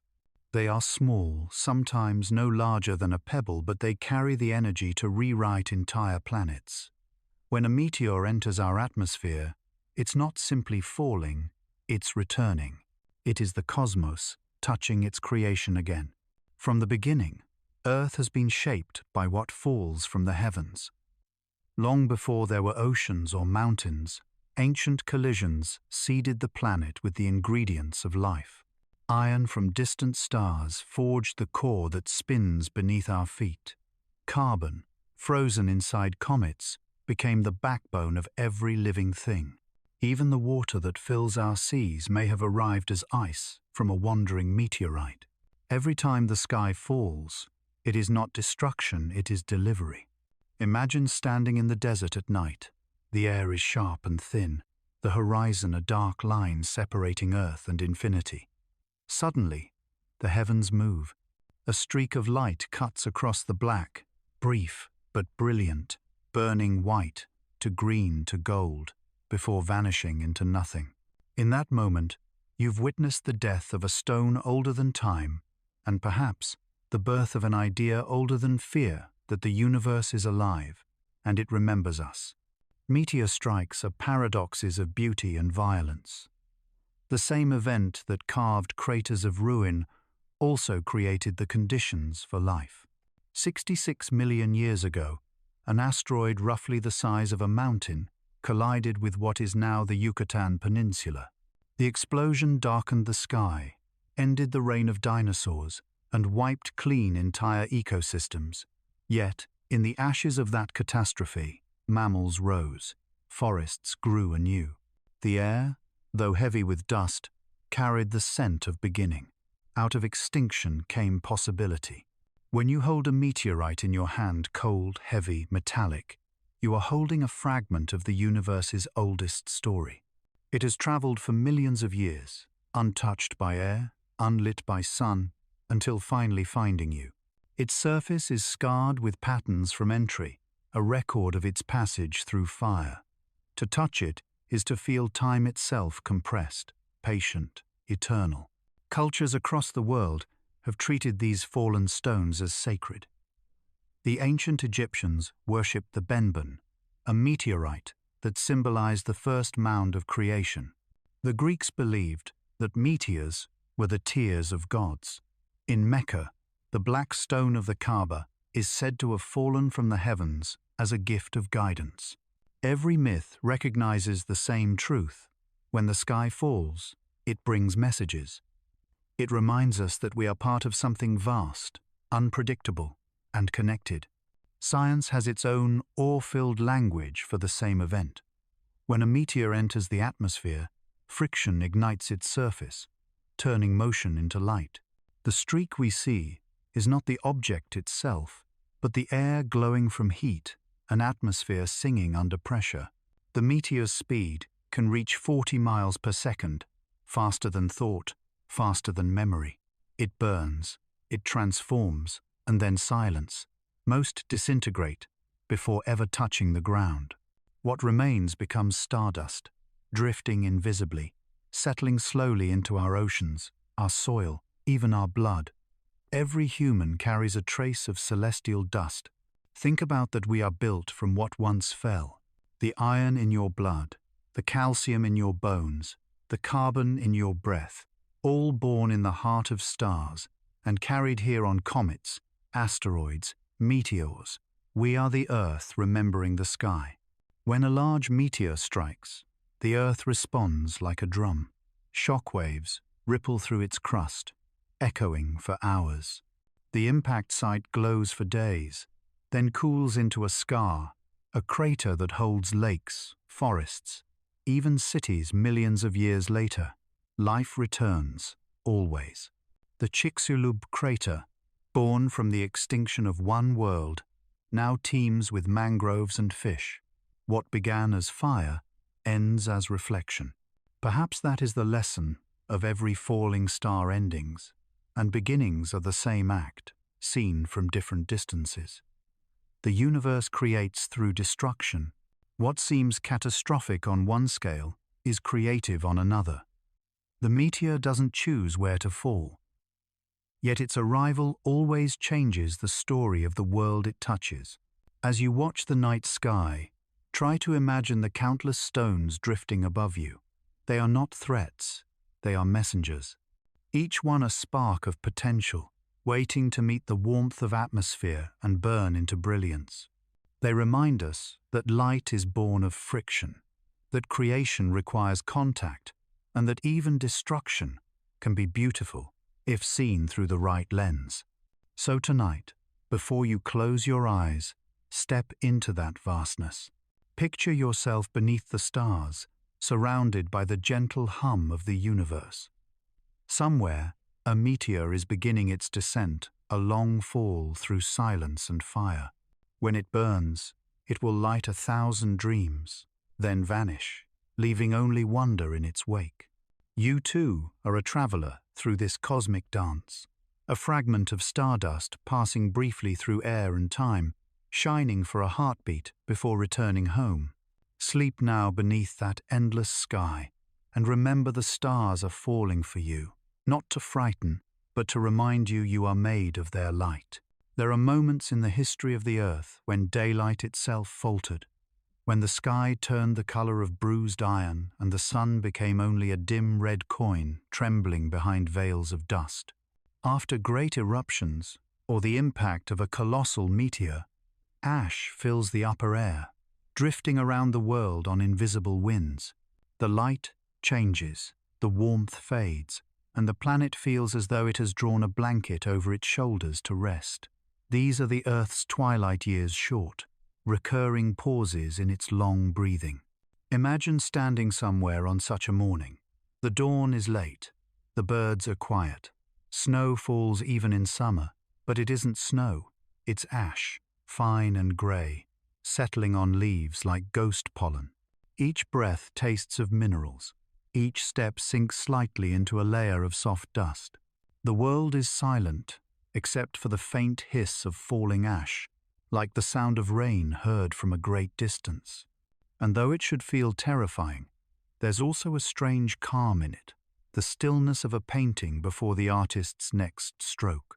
When Mount Tambora erupted in 1815, its plume rose 43 kilometers into the sky, filling the stratosphere with sulfuric clouds. The year that followed was remembered as the year without a summer. Frost touched June fields, crops failed, and sunsets burned crimson across the world. Yet out of that eerie beauty came Art Turner's skies, haunting and molten, and Mary Shelley's Frankenstein, written beneath a blood-red twilight on Lake Geneva. Even in the shadow, humanity found light. Ash has always been the planet's memory. Every particle that falls records an instant of eruption, a breath of the Earth's fire captured mid-air. When scientists drill ice cores in Antarctica, they find layers of that ash stacked like pages in a diary. Each line, a whisper from some ancient calamity. Each grain, a signature of the world remaking itself. The same ash that once dimmed the sun becomes the fertilizer that makes forests flourish again. What looks like death from one angle is rebirth from another. There's a delicate rhythm to how the planet heals its light. The dust, at first, chills the air, painting dawns in strange oranges and violets. Then, slowly, the particles drift down, sinking into oceans, forests, and soil. Within a few years, the haze clears, warmth returns, the colors soften. Life, patient and forgiving, begins again as if nothing had happened. The earth knows how to forget its darkness. Humans, too, live through these ash seasons, times when our internal skies dim and everything feels muted. The world looks smaller, quieter, emptied of color. Yet somewhere beneath that gray stillness, something is happening. The mind rests. The soul reorders itself. We think it's the end of brightness, but really it's the interval before renewal. Ash, whether from mountains or from heartbreak, always carries the seeds of light. Mythology captures this wisdom in different tongues. The Egyptians told of Ra disappearing into the underworld each night so that he could be reborn at dawn. The Norse imagined Ragnarok's fire followed by a cleansed green earth. The Hindus spoke of cycles of creation and dissolution, Brahma's day followed by his night, when the universe sleeps in darkness before awakening anew. All these stories echo the same truth: shadow is not the opposite of light, it is its cradle. Picture now a sky heavy with ash, but painted in impossible colors, lavender at the edges, gold bleeding through grey, the sun glowing faintly like a coal beneath silk. The silence around you isn't empty, it's full of waiting. Every tree, every stone seems to hold its breath, trusting the world to turn itself back toward warmth. That trust is the secret of resilience. The earth has ended 1,000 times and risen 1,000 more, And maybe that's what we need to remember when our own light dims. There will always be days when the mind feels clouded, when hope seems thin, when everything tastes of dust. But the same process that once cloaked the planet in darkness also made its sunsets eternal. From the ashes of collapse comes the color of creation. The light that filters through dust is softer, wiser, it carries the memory of endurance. When the ash finally settles, the first rain will come. It will fall gently, mixing with the dust, turning the ground into fertile clay. Seeds buried deep will awaken. Tiny shoots will rise, drinking the remnants of the storm. And when the next dawn breaks, it will be clearer than any before, as if the world has washed its own eyes. So tonight, if your thoughts feel dimmed or your heart heavy with shadow, imagine those distant skies after Tambora, glowing red and gold despite the chill. Even when the sun forgets to rise, its light is still there, scattered and diffused, waiting to return. Close your eyes, breathe slowly, and let the calm of the ashen air settle inside you. The darkness is not punishment, it's rest. The light will come again, gentler this time, carrying everything it learned while it was gone. Sleep now beneath the quiet sky. The earth is still turning. The ash will fall, the air will clear, and the sun will remember your name. Before every great event of nature, before a quake, a storm, a volcanic roar, there comes a sound. It may be too deep to hear, too low to register in the ears, but the body feels it a hum through the soles of the feet, a vibration against the ribs. It is the planet speaking in a language of resonance, of pressure, of movement. The sound of disasters is not only noise, it is the Earth's music, composed in frequencies older than life itself. If you could listen closely enough, you'd discover that the planet is never truly silent. Even on the calmest day, it murmurs. Wind across mountains hums in the key of B-flat. Ocean waves beating against the continental shelves create vibrations that circle the globe every 30 seconds, like a slow heartbeat. When lightning flashes, it makes a brief whistle in the ionosphere, a sound so high that only machines can hear it. And when the ground shifts, the crust groans in bass notes that echo through stone and sea alike. This hidden symphony became clear when scientists placed sensitive seismometers across the world. They found that earthquakes, volcanoes, and even large storms produce waves that can be translated into sound-deep rumbles, eerie glissandos, and rhythmic pulses. Played back through speakers, the recordings sound strangely human, like breathing or the distant rumble of a drum. The planet is alive with music, and each disaster is one of its crescendos. Imagine the prelude of a volcanic eruption. Hours before magma breaches the surface, the mountain begins to whisper in low tones, pressure building within. Instruments record a pattern, like a heartbeat, growing faster and louder. The first vent opens a single note, sharp as a flute, piercing through silence. Then comes the explosion, percussion, brass, and wind all at once. Ash clouds rise like choruses of smoke. The earth performs, and everything listens. Even earthquakes sing. The vibrations they send through the crust travel thousands of miles, shifting into harmonies as they pass through layers of rock. Some frequencies last for hours, resonating around the planet long after the shaking stops. Scientists call these free oscillations. Poets might call them echoes of pain, the earth remembering what it felt like to move. In the deep ocean, storms above create pressure waves below, drumming on the seabed. Whales adjust their songs to match the rhythm, humming in time with the planet's pulse. They've been listening to this orchestra far longer than we have. Perhaps they know something we don't, that chaos can be music when heard from the right distance. Ancient cultures felt this instinctively. The Maori of New Zealand believed that thunder was the laughter of the gods, the voice of Rangi, the Sky Father. The Navajo said that lightning was the song of the sacred wind. In Japan, the sound of rain was thought to be a prayer from the heavens. Everywhere, people found meaning in sound. They understood that nature doesn't destroy in silence.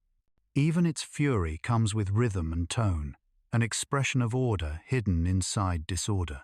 There's an eerie beauty to this concept, that every natural disaster, no matter how violent, begins and ends with music. The crack of ice breaking across a glacier is a symphony of tension. The rush of floodwater against stone is percussion. The whistling wind before a hurricane becomes its overture. And when it's over, when silence returns, that too is part of the composition, a rest note in a piece that never stops playing. Humans too resonate with these frequencies. We are tuned to the same vibrations as the Earth. Studies show that our brainwaves often sync unconsciously with the low-frequency hums of natural environments, the sound of waves, wind, or distant thunder. That may be why so many people find rain soothing, or the ocean hypnotic. We are made of the same materials that tremble when the world sings. If you ever find yourself caught in the midst of a storm, try to listen beyond fear. Hear the layers of sound, the shifting wind, the rhythm of raindrops, the distant echo of thunder moving across the sky. Beneath the noise lies structure, pattern, and harmony. Nature's wildest moments are not chaos, they are expression. The sky doesn't rage, it performs. When the disaster passes, the world always falls into a profound stillness. That silence isn't emptiness, it's resonance, fading. It's the earth catching its breath after its own song. And in that silence, new sounds emerge. Birds returning, streams murmuring, the crackle of cooling stone. The cycle begins again, an endless composition of motion and rest. Now, as you lie here, listening to your own breathing, to the faint noises of the night, imagine that somewhere, deep below, the planet is humming along. The same frequencies that shake mountains ripple gently through your bones. The same sound that signals destruction also cradles creation. You are part of the music, a single note in the infinite score of the earth. Let that thought soften you. Let the vibrations of the world become your lullaby. The hum of distant wind, the echo of the sea, the pulse beneath your feet, they are all proof that you belong here, that you are vibrating in tune with a living, breathing planet. The earth sings through its disasters. And in every song, even the loudest and darkest, there is always a promise of return of silence, of light, of renewal. Sleep now, and listen, the world is still playing. Every generation grows up believing that nature belongs to it, that the rivers, the mountains, and the skies will remain unchanged while people come and go. Yet when the ground shakes or the seas rise, we remember the truth: we are guests here, not owners. For as long as humanity has existed, we have been watching, listening, and learning from the world's restless breath. Disasters have always been our greatest teachers, shaping our myths, our fears, and our wisdom. Long before seismographs and satellites, people read the moods of the planet by heart. Shepherds in ancient Greece watched the color of the sunset to predict the next day's weather. Fishermen in Polynesia listened to the rhythm of the waves to sense distant storms. The Inca priests traced the stars, believing that quakes and droughts were messages written in the heavens. Even when they misunderstood the causes, they understood the pattern, that life depended on harmony with forces far beyond their control. It is tempting to see our ancestors as fragile in the face of disaster, but they were also resilient. They rebuilt, reimagined, redefined their relationship with the world each time it trembled. When the Nile flooded, the Egyptians celebrated the inundation brought both destruction and rebirth. When volcanoes erupted, Pacific Islanders collected the ash to enrich their soil. When earthquakes struck Japan, carpenters rebuilt with wood, designing temples that could sway without falling. In every case, humanity learned not to conquer the earth, but to live in rhythm with it. Modern life has distanced us from that rhythm. We wrap ourselves in walls of concrete and light, silencing the natural sounds that once kept us humble. We have technology to warn us of storms, but we seldom listen to the quiet language of the wind or the sea anymore.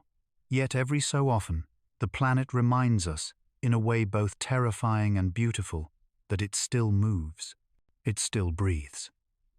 And that reminder pulls us back into awe. During the 2011 Tonsohoku earthquake in Japan, the cameras captured something that words could barely hold: an entire coastline reshaped in minutes. Waves taller than buildings consumed the land, yet amid the devastation, people held hands, sang, shared water, and rebuilt. There was grief, yes, but also grace. The same instinct that once guided hunters through tempests, guided city dwellers through catastrophe, the human spirit, ancient and quiet, remembered what to do. We often call these moments natural disasters, but they are also mirrors. They show us who we are beneath comfort, our courage, our compassion, our capacity for renewal. A storm doesn't care who we are, yet in facing it, we discover ourselves. The nurse who carries a stranger through floodwaters, the farmer who replants after drought, the scientist who stands by a volcano with instruments trembling in his hands, all of them are part of the same story. They are the witnesses of the Earth's transformation. Art, too, bears witness.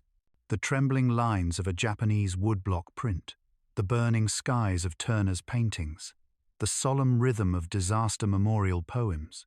These are humanity's echoes of nature's voice. We create beauty out of chaos, because it's the only way we know how to understand it. Every painting, every song, every rebuilt city is our quiet promise to the planet we will keep learning. But perhaps the most profound thing disasters reveal is not our strength, but our dependence. The same volcano that destroys a village also enriches its soil for generations. The same flood that sweeps through homes carries nutrients that feed fields. We rebuild on the same fault lines, not out of ignorance, but out of recognition that life itself is born of risk. Without movement, without upheaval, the world would be sterile, and we would never have existed at all. Imagine, for a moment, a child standing in the doorway of a home after a storm. The air is heavy with rain, but there's light breaking through the clouds. She steps into the mud, feels the cool softness under her feet, and laughs. That laughter, fragile yet unbroken, is the sound of humanity. We are the species that cries, rebuilds, and then sings again. In many ways, we are just another force of nature capable of destruction, yes, but also of creation. We, too, reshape the planet, not always wisely, but always passionately. And like the earth, we carry within us both fire and calm, storm and silence. Our civilizations are reflections of volcanoes and tides. They rise, they fall, and they begin again. As you lie here, listening to your own breathing, think of the billions of others doing the same under different skies, on shifting ground, beside seas that have swallowed empires. We are all connected by that rhythm, by the same pulse that moves through the planet's core. Each of us, in our smallness, is part of the great continuity that endures after every quake and flood and flame. So when you next hear of a storm on the news, or feel the faint tremor of an earthquake beneath your feet, don't only think of fear, think of lineage. Think of all the people before you who faced the same sounds, the same wind, and still sang. You are one more heartbeat in the long story of a species learning to coexist with a living earth. And as sleep approaches, imagine the world resting with you. Cities quiet, oceans calm, the planet breathing softly beneath its blanket of clouds. You, a witness, are safe in its rhythm. The storm has passed, and for now, both you and the earth can finally rest. Long before we learned to name tectonic plates or measure wind speeds, we named gods. Every tremor, every flash of lightning, every flood that swallowed a valley was not random, it was divine. The earliest humans looked at chaos and saw personality, meaning, and voice. In the beginning, disasters were not accidents. They were conversations. In Mesopotamia, when the Tigris overflowed its banks, people said the gods were weeping. In Greece, when the earth quaked, they whispered that Poseidon had struck his trident against the sea floor. The Norse believed Thor's hammer caused thunder, and the Maori saw earthquakes as the restless stirrings of Ruaumoko, the god still growing within the womb of the earth. To them, every storm had intent, every fire had reason. Nature was not an enemy, it was kin, moody and magnificent. Imagine sitting in an ancient village by the fire. Outside, the rain falls in sheets, the night pierced by flashes of light. The elders tell stories to explain the sounds, how the gods argue above the clouds, how spirits ride the wind, how the earth dreams beneath your feet. Each tale is both comfort and warning. By giving the storm a name, they made it less terrifying, more familiar. Myth was the first form of empathy between humanity and the unknown. But myths were never just superstition. They were early science written in poetry. Flood myths, for instance, appear in every culture because floods appeared in every land. The Sumerians told of Ziusudra's ark. The Bible echoed it through Noah. The Hindus spoke of Manu, saved by a giant fish. The story changed languages, but the meaning endured: destruction followed by cleansing, loss followed by life. The pattern of water became the pattern of faith. Fire, too, had its mythology. The Greeks imagined Prometheus stealing flame from Olympus to gift to humankind, an act that made civilization possible but incurred divine punishment. To this day, volcanic eruptions carry that dual symbolism, danger and creation, intertwined. Lightning ignites, but it also fertilizes the soil with nitrogen. Volcanoes bury, but also give birth to fertile earth. Our ancestors saw this paradox and turned it into prayer. In ancient Egypt, drought and flood were not random seasons. They were moods of the god Hapi, whose blue-green body was painted on temple walls as both giver and taker of life. When the Nile failed, priests walked the banks singing to the river, asking it to remember mercy. In Japan, after an earthquake, villagers offered rice to Namazu, the giant catfish spirit thought to live beneath the islands. These rituals were not attempts to control nature, but gestures of relationship. They reminded people that they were participants, not masters. Over centuries, as science grew and gods retreated from thunder and quake, the stories did not disappear, they evolved. The mythic language became metaphor. We still speak of the wrath of nature, the hand of fate, or Mother Earth's anger. Beneath the rational surface, we remain storytellers. We still reach for wonder when faced with the vast. Perhaps we always will, because myth speaks a truth science cannot, that awe is part of survival. There's a certain tenderness in these old beliefs. When the Mayans built temples aligned with the stars, when the Greeks erected shrines near volcanic springs, when the Polynesians chanted to the sea before sailing, they were saying, "We see you. We know we live because of you." Even fear was a form of reverence. The storm was terrifying precisely because it was alive.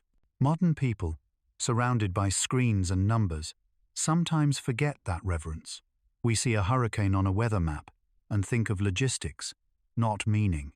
Yet somewhere deep in our collective memory, the old myths still hum. When we watch lightning split the sky, something ancient inside us stirs. We remember that once, long ago, we believed the sky was speaking to us, and perhaps it still is, in its own luminous way.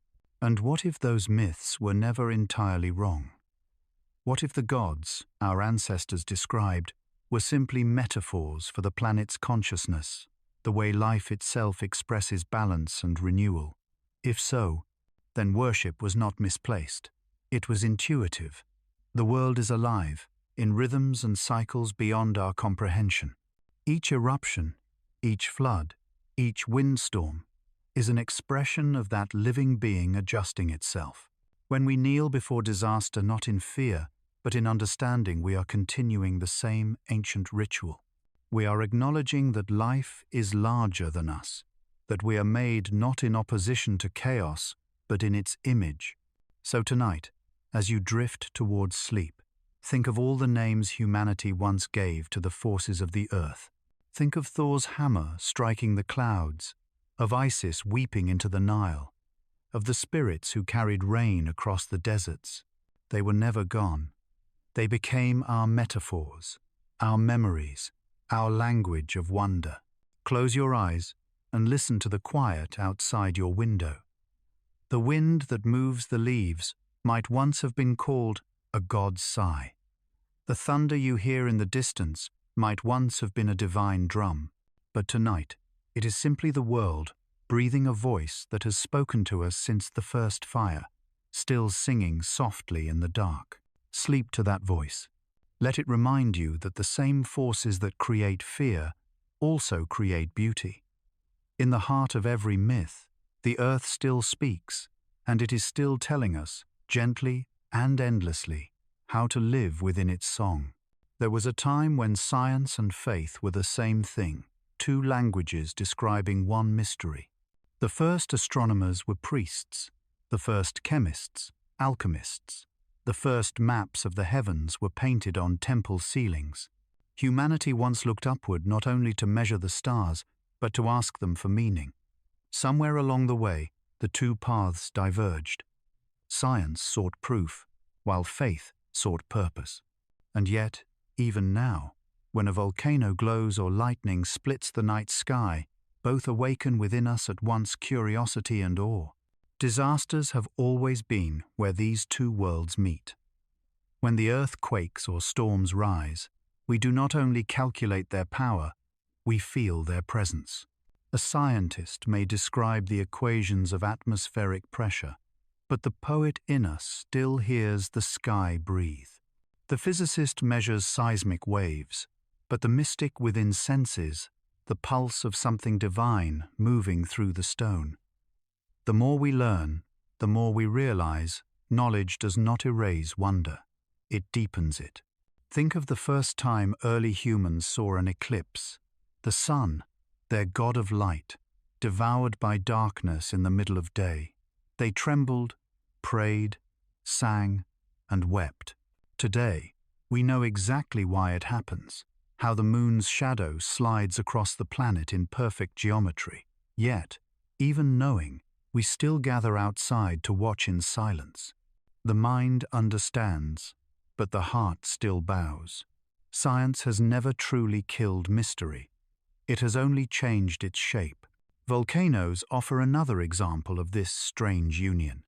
For millennia, they were seen as doors to the underworld mouths through which gods spoke in fire. Then came the geologists, with their core samples and chemical analyses, explaining convection currents and magma chambers. But if you stand near an erupting volcano, feel the heat radiating from the Earth's breath, smell the sulfur in the air, and hear the low thunder of creation, you cannot help but feel reverence. The data is real, but so is the divinity. The language has changed, the feeling has not. In Japan, scientists study Mount Fuji's composition with seismic sensors, yet pilgrims still climb its slopes each summer, whispering prayers into the wind. In Hawaii, volcanologists map Kilauea's lava flows, while locals leave offerings to Pele, the goddess of fire. In both acts, measurement and offering, there is respect. Each seeks to understand, one through knowledge, the other through love. The earth listens to both. The same duality lives within each of us. Our rational minds crave patterns and explanations, while another part, call it the soul, call it instinct, wants to feel the sacredness behind those patterns. When lightning flashes, we analyze charge differentials, but we also gasp. When an earthquake shakes, we note the Richter scale, but we also hold hands. This is not contradiction, it is completion. We are beings of reason and wonder, living on a planet that demands both. The modern age often tries to separate them, to put faith in one room and science in another. But the truth is, they share the same house. Faith without knowledge becomes blindness. Knowledge without faith becomes arrogance. Together, they create awe, a balance that lets us see the universe not just as machinery, but as miracle. Consider the scientists who study natural disasters, not merely to predict them, but to understand their role in the planet's long story. They know that fire renews forests, that floods nourish plains, that earthquakes sculpt mountains. In every apparent catastrophe, they design a pattern of rebirth older than humankind. And when they look through their instruments and whisper, "Beautiful," that word is prayer in disguise. Across history, the greatest minds have understood this connection. Galileo spoke of mathematics as the language in which God wrote the universe. Einstein called the sense of wonder. The most beautiful emotion we can experience it is the source of all true art and science. Even Carl Sagan, the astronomer who measured galaxies, described the cosmos as a way for the universe to know itself. Each of them, scientist and poet alike, heard the same ancient music, the one the earth plays whenever it moves. And so, the next time the ground trembles, or thunder rolls through the night, imagine not punishment, not chaos, but conversation.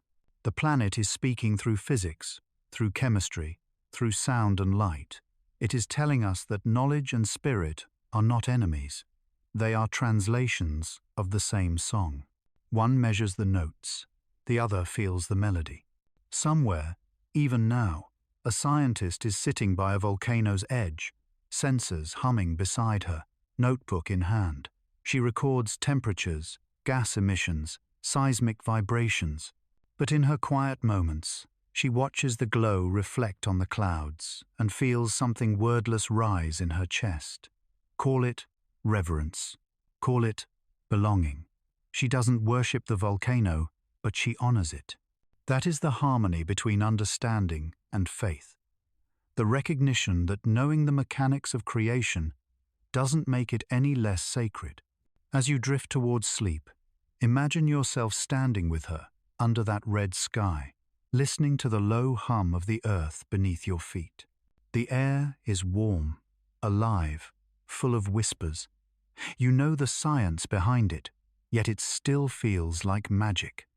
The mind and the heart finally speak the same language. The universe breathes, and for once, you breathe with it, not as observer or believer, but as both. Because in the end, perhaps the truest wisdom is this: the more we understand the world, the more reasons we find to love it.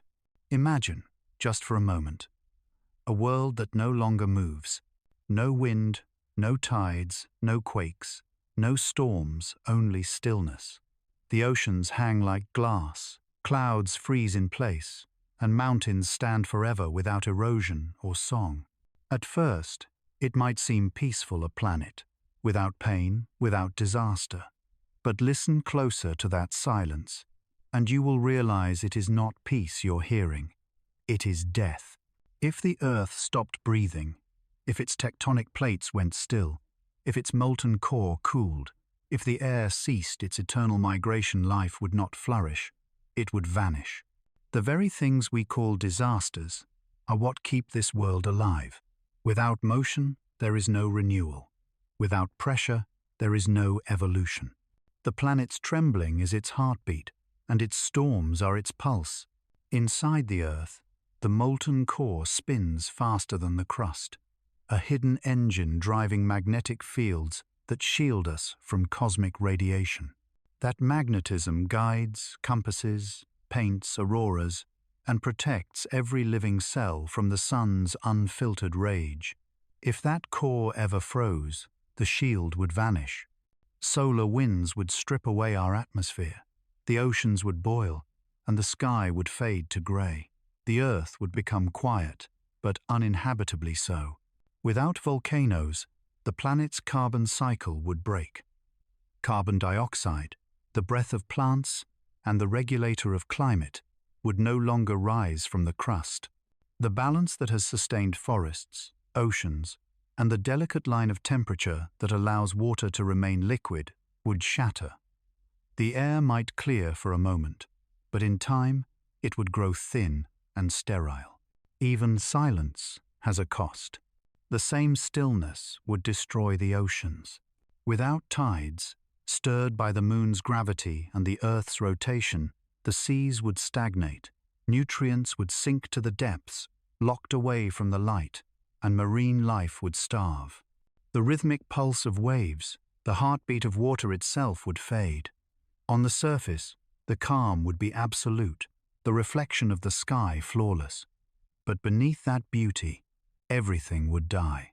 It's a strange truth. The planet must sometimes shake, burn, and flood to keep breathing.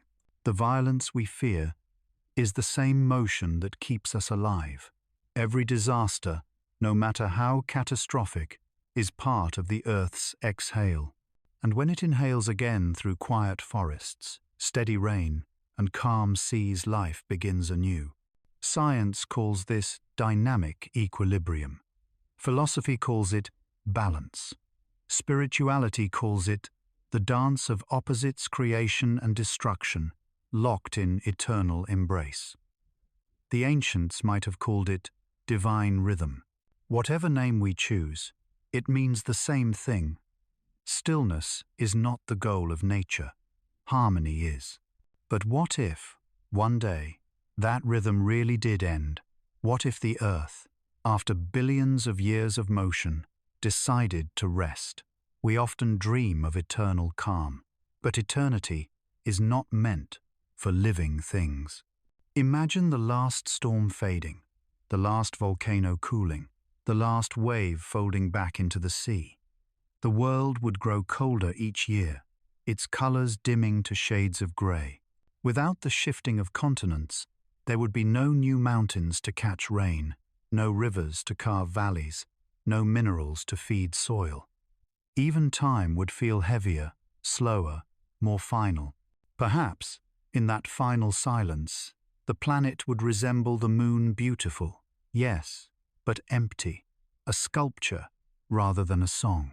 It would still turn, still orbit, but with no heartbeat beneath its crust. And the stars, indifferent, would keep shining, waiting for another world to begin again. Yet here we are, on a planet that still moves. Even as you read this, continents drift beneath your feet. The air around you carries the breath of jungles and volcanoes. The ocean tides rise and fall in time with the moon's pull. The world is alive, and its life is not measured by stillness, but by motion, by every gust of wind, every tremor, every heartbeat that echoes from its molten heart. When you listen closely, you can hear it. The earth hums. Scientists have measured this faint vibration, a continuous, inaudible tone that never ceases.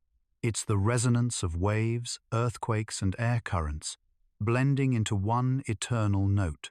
The planet sings softly to itself, a lullaby of existence. Even when disaster strikes, that hum never truly stops, it only changes key.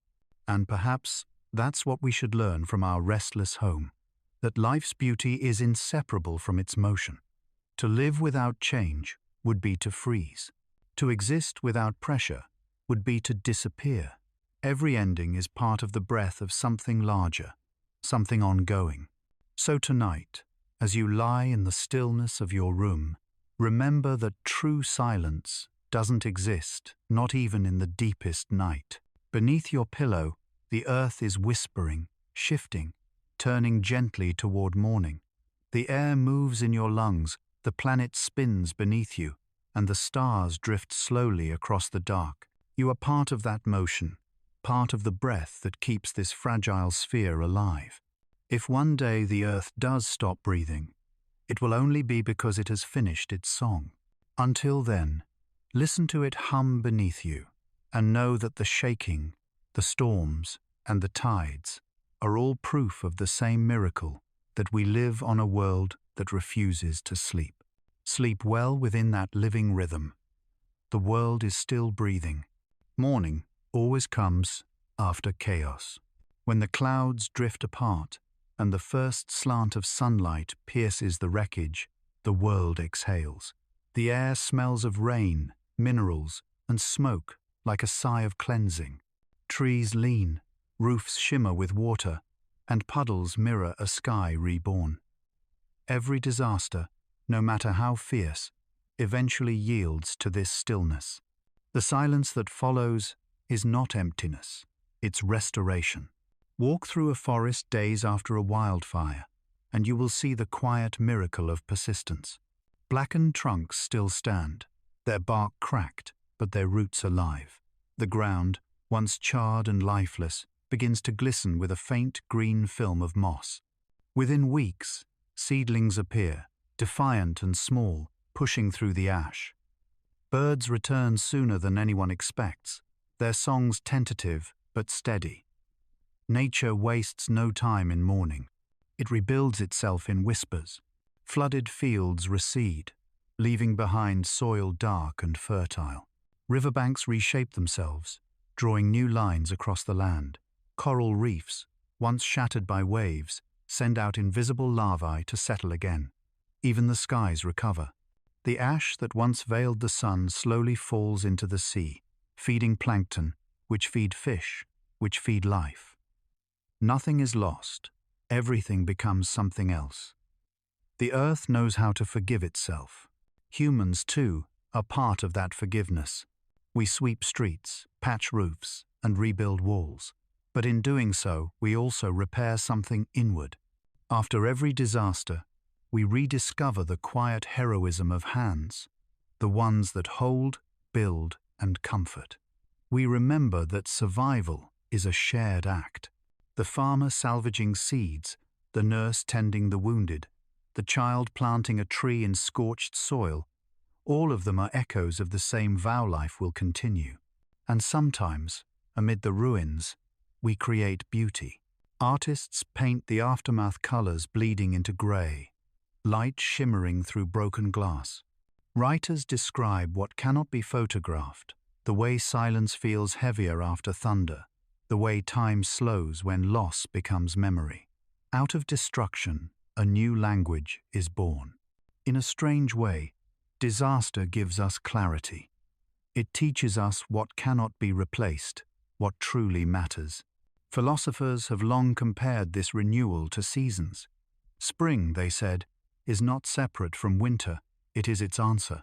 The planet cannot remain green without first dying back. In the same way, our lives need pauses, resets, even pain, to rediscover direction. The storms we fear are often the winds that clear the air.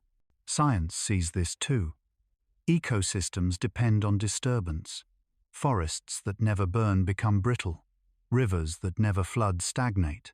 Climates that never shift stop evolving. Life thrives in the space between destruction and balance.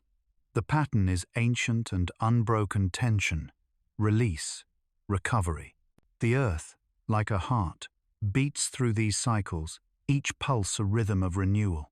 Think of the stories the planet keeps telling. After the asteroid that ended the age of dinosaurs, mammals emerged and learned to dream. After the Ice Age, humanity painted caves and built cities.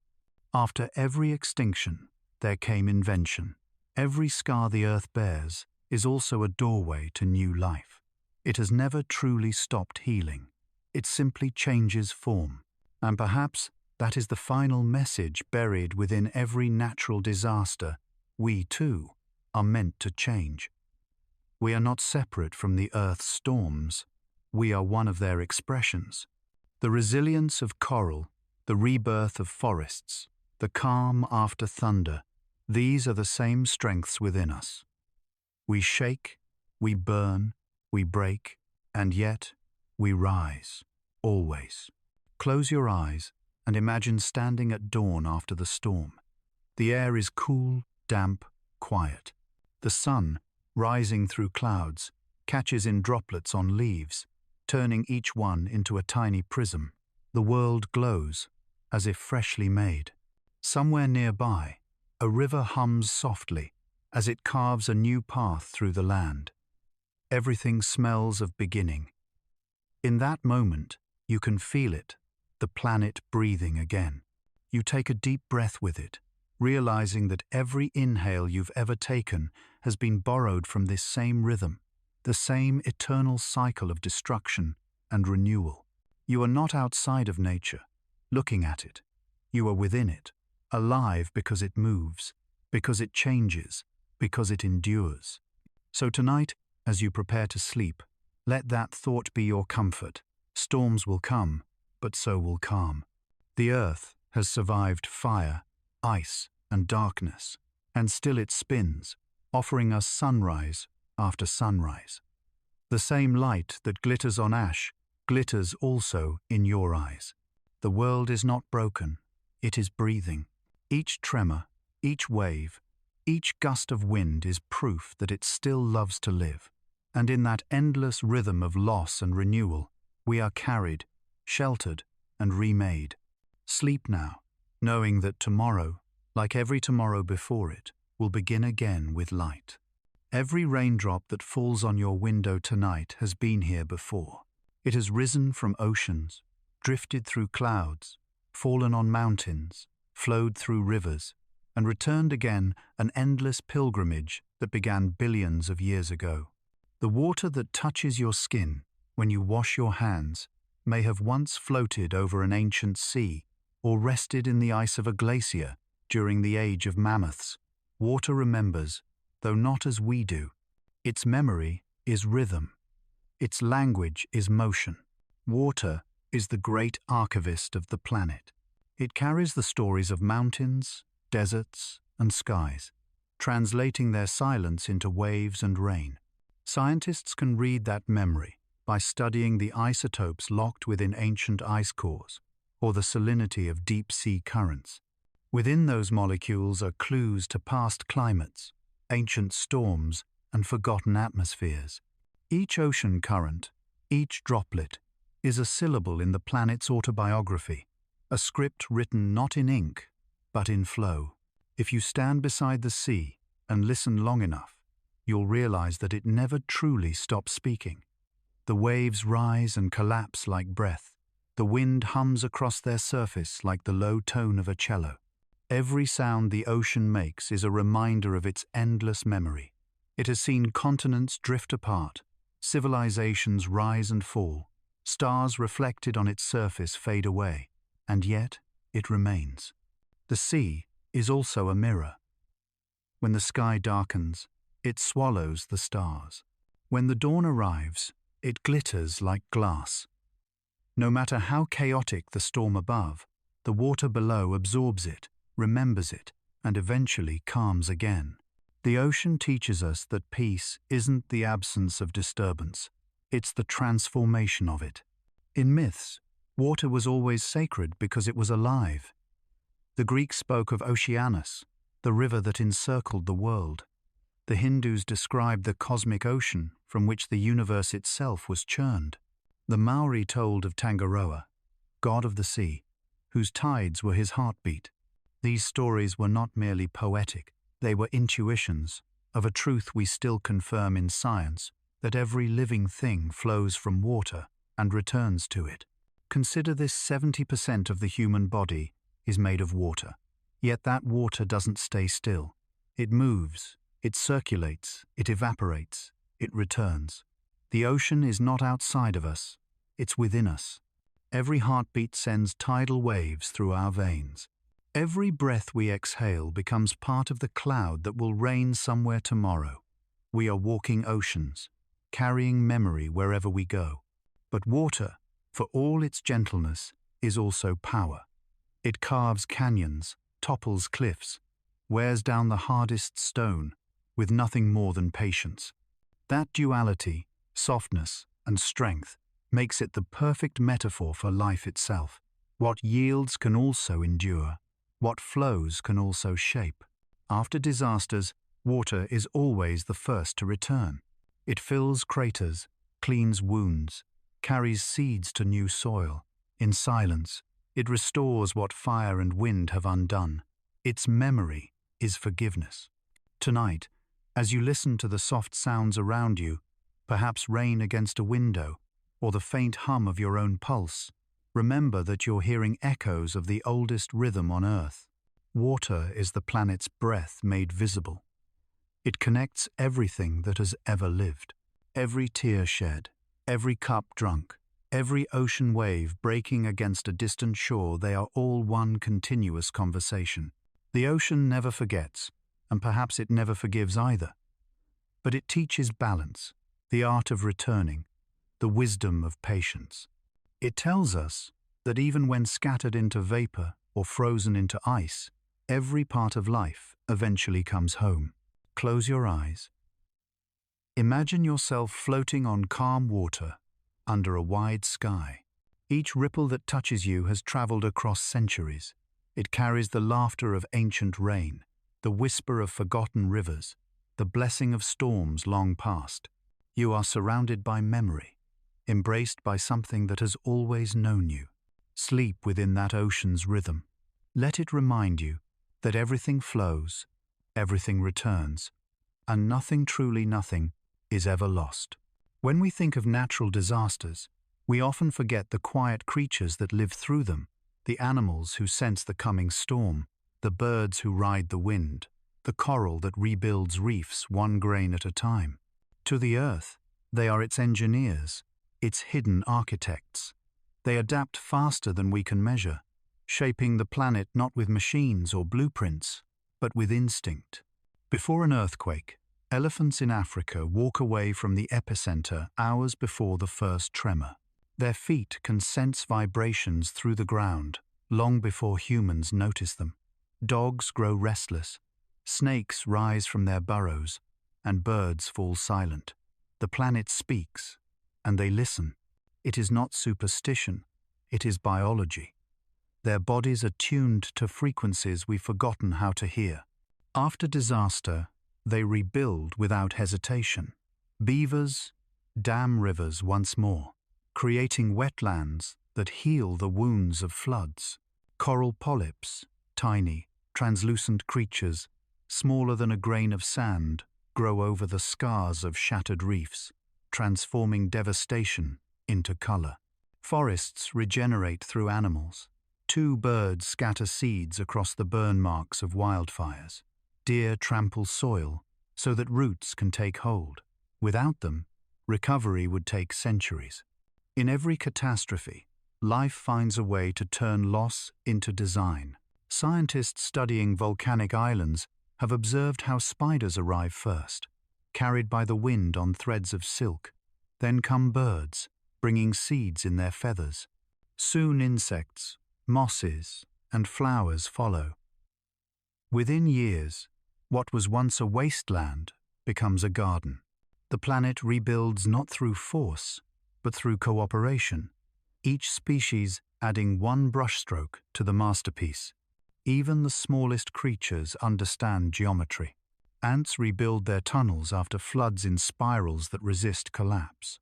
Termites construct mounds with perfect ventilation, regulating temperature more efficiently than any modern building. Whales, after storms, return to churn the ocean layers with their swimming, bringing oxygen and nutrients back to the depths.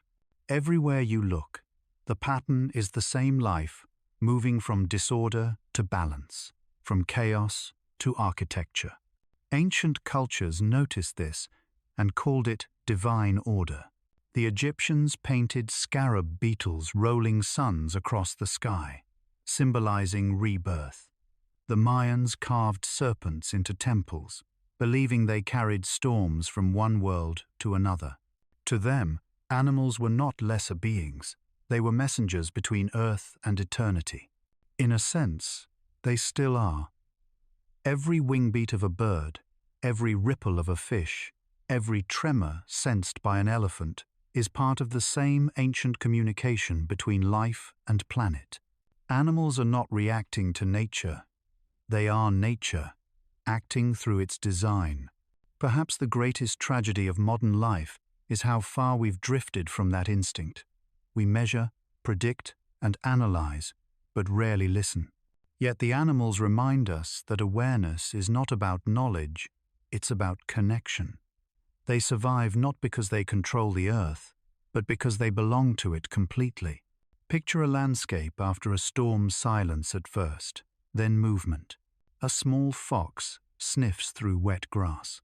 A hawk circles, searching. Frogs begin to call again, their voices weaving through the mist. That moment, when life tiptoes back into sound, is the truest expression of resilience. The earth, through its creatures, is composing itself anew. So, when we rebuild after disaster, we should remember our fellow architects. They do not design cities, but they design survival. They know how to wait, how to listen, how to return. And maybe that's the lesson for us, that harmony with the world doesn't come from mastery, but from participation. Like the birds and the coral and the foxes, we are part of a system that thrives on rhythm, not dominance. As you close your eyes tonight, imagine the planet not as a machine, but as a living orchestra, every species an instrument, every storm a symphony. The animals are still playing their part, quietly, tirelessly, shaping a world that never stops beginning. To live on Earth is to live in a perpetual rehearsal for change. The planet is not fragile, but we are. We build monuments to permanence, yet the ground beneath them shifts. We dream of stability, yet the skies themselves are in motion. Every disaster, every tremor and tide reminds us that the world is not ours. To keep it is ours to learn from. In the past century, humanity has gained the power to shape the planet on a scale once reserved for volcanoes and comets. We move rivers, build mountains of glass, and warm the atmosphere with our machines. In doing so, we have become both the cause and the witness of new kinds of storms. But even in this age of change, the earth remains our teacher. When the oceans rise, they show us the cost of forgetting balance. When forests burn, they reveal how fragile abundance can be. Yet in every warning, there is also wisdom. The planet adapts, and we can too. Scientists studying climate systems describe feedback loops, delicate interactions, where small changes ripple outward, magnified over time. In a way, human choices work the same way. A single seed planted, a single river protected, a single idea shared, each becomes part of a pattern far larger than itself. The earth breathes through these patterns, and so do we. There's a quiet revolution happening around the world, one born not of fear, but of love. People replant mangrove forests to calm tsunamis, design buildings that sway like bamboo, and use satellite data to predict and soften disasters. We are learning to live not against the planet's motion, but with it. Perhaps the greatest discovery of modern science is not a new technology, but an old truth rediscovered. Survival is cooperation. Every time the Earth has fallen into crisis mass extinctions, ice ages, impacts, it has always recovered by evolving. Life simplifies, then diversifies again. Perhaps humanity's task is not to prevent change, but to evolve consciously with it, to become caretakers instead of conquerors. Picture the far future, a civilization that builds with the planet instead of on top of it. Cities that move with tides, harvest sunlight gently, and grow forests on their rooftops. Children who learn the constellations of wind as easily as they learn stars. In such a world, the memory of disaster would not vanish, it would guide us. Even now, amidst uncertainty, there is beauty. The storms that frighten us also feed our creativity. The quakes that shake our foundations remind us to build better. The future is not a threat, it's an invitation to grow wiser. So tonight, As you listen to the quiet hum of your surroundings, think of the centuries ahead, the generations who will walk the same ground, drink the same water, breathe the same air. What they inherit will depend on how gently we hold this restless planet. We cannot stop the Earth from moving, nor should we. All we can do is move with it gracefully, attentively, in harmony with its rhythm. That is not weakness. It is wisdom. Sleep then, with that hope that every tremor you feel beneath you is not the sound of ending, but of the future unfolding its wings. Listen closely, and you will hear it, the faint hum beneath all other sounds. It vibrates through the floorboards, travels through the oceans, rises through forests, and dissolves into the clouds. It is not thunder or wind. It is something quieter, deeper, the sound of the earth breathing. Every rotation, every tide, every storm and tremor is part of that long exhale. The planet inhales through the growth of forests, exhales through volcanoes and waves. Even silence, even darkness, is just the pause between breaths. We live within that rhythm, often without noticing. Every inhale you take echoes the planet's own. You are, quite literally, part of its respiration. The ancients might have called it the heartbeat of Gaia. Scientists call it microsysmic resonance, the continuous vibrations caused by wind and waves interacting across the globe. The Earth is never still. Even in the calmest moments, it sings. The frequencies are too low for our ears, but instruments record them, a hum so constant it binds continents together. If space had sound, perhaps it would be this, a lullaby older than language. What is it that makes this hum so comforting? Perhaps because it reminds us that we are never truly alone. Even when you stand in silence, the world around you is moving, alive, whispering beneath your awareness. Mountains shift in their sleep. Rivers murmur to themselves beneath the ice. The air in your lungs was breathed by trees, whales, and ancient storms. The boundary between you and the planet is illusion. You are part of the same song. If you could slow time, you would see how every motion, raindrop, leaf fall, heartbeat, is part of one continuous flow. The planet breathes us into existence, and one day it will breathe us back out again. There is no tragedy in that, only continuity. Death, too, is a return to rhythm. At night, when the world grows still, this truth feels closer. The noises of cities fade, leaving the subtler sounds, the whisper of wind against walls, the pulse in your ears, the distant echo of waves. Those are the Earth's lullabies, the reminders that even in quiet, there is movement. Perhaps this is why so many people fall asleep to the sound of rain or ocean waves. On some deep, ancient level, our bodies recognize the pattern. It's the same rhythm that once cradled our earliest ancestors in caves beside rivers, that rocked them to sleep as wind moved through trees. The planet has been singing us to rest for as long as we've existed. So tonight, as you close your eyes, try to listen past your thoughts. Beneath the noise of the world, beneath even your own heartbeat, the Earth is still humming.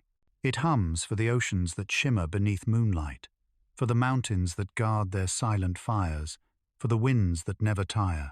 It hums for you, too, for your small, bright life, spinning with it through the vast dark. Let that sound carry you into sleep. Imagine drifting, slowly, through clouds and stars, the hum of the earth beneath you, like a heartbeat you've always known. Every breath you take is its echo, every dream a ripple in its current. You are safe within that song, as everything that has ever lived has been. And when dawn comes again, because it always does, you will wake within the same rhythm, carried gently by the same eternal breath. The earth is still breathing, and so are you. Every evening, when the sun lowers itself beyond the horizon, the world turns into a cathedral of color.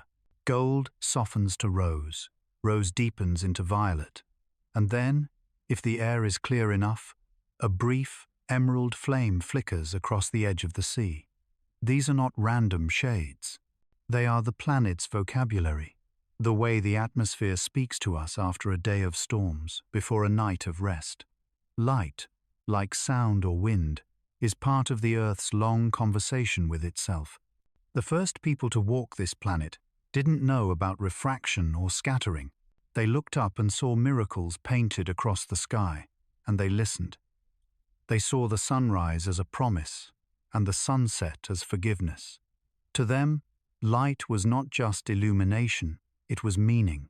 The Egyptians worshipped Ra, the solar deity whose daily voyage across the heavens gave birth to time itself. The Persians spoke of Mithra, guardian of truth, born from the sun's first blaze. Across cultures, light was never merely physical. It was moral. To step into light meant to see clearly, to awaken. Today, science explains what myth intuited. When sunlight enters our atmosphere, molecules scatter blue light more than red, painting the sky we know. When ash and dust fill the air after volcanic eruptions, sunsets glow blood red because light must pass through a thicker veil. The planet's own moods, its fires, its storms, its breaths, translate into color. The sky is not decoration. It is a diary. Think of it this way. Every hue you've ever seen is a message. The green of dawn means the sun's edge is bending through cool air. The amber haze of evening means the earth has been exhaling dust and pollen, the breath of continents. Even the pale white of moonlight is sunlight reflected through stone, proof that nothing luminous ever truly disappears. It only changes its source. When lightning flashes across the horizon, the light is instantaneous and absolute. It is a reminder that illumination can come violently. But when it fades, the darkness that follows is richer, layered with afterglow. That, too, is a metaphor the planet keeps teaching us. Revelation often arrives as a flash, understanding as the slow light afterward. Auroras, the polar lights, are perhaps the most eloquent words the Earth has ever spoken. They appear when charged particles from the sun collide with our magnetic field, creating waves of green, red, and violet that dance across the poles. To scientists, it's physics. To poets, it's communion the sky, answering the sun in color instead of words. Indigenous Arctic peoples believed the auroras were the souls of their ancestors, waving across the sky to remind the living that light never truly dies. Light is more than beauty. It's architecture. It shapes forests, guiding where leaves grow and where shadows rest. It governs the migrations of birds, the blooming of flowers, the sleep of every creature that dreams. Even human emotion is tethered to it. Sunlight on skin triggers joy. Darkness invites introspection. We are photosynthetic in spirit, if not in body. We live by light, and light, in turn, lives by movement.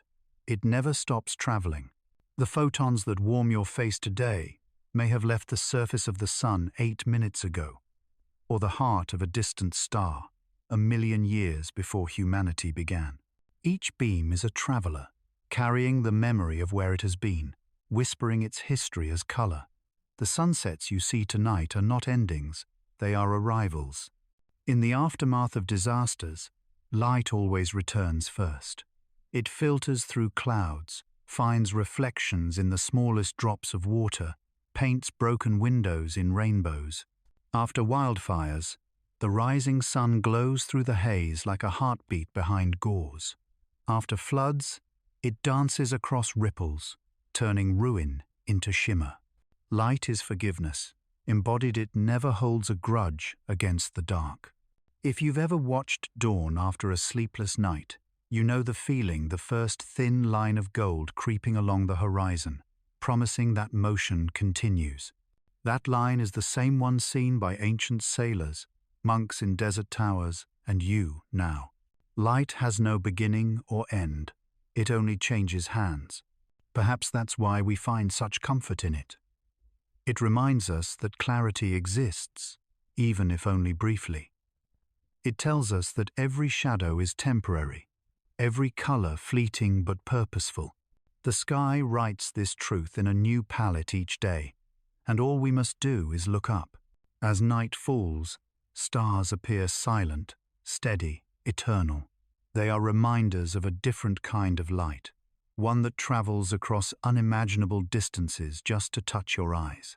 Some of those stars may have died long ago, yet their light still arrives, proof that presence outlasts existence. The universe itself teaches us this gentle paradox. Even after endings, there is radiance. So as you close your eyes tonight, imagine the spectrum fading not into darkness, but into rest. The reds cool to purple, the gold dissolves into silver. You are lying beneath an ocean of quiet light, part of the same cycle that has painted skies since time began. Sleep within that radiance. Let it remind you that you, too, are made of photons once released by stars. The same energy that kindled the dawn now glows softly inside you. The same universe that burns with brilliance also knows how to rest.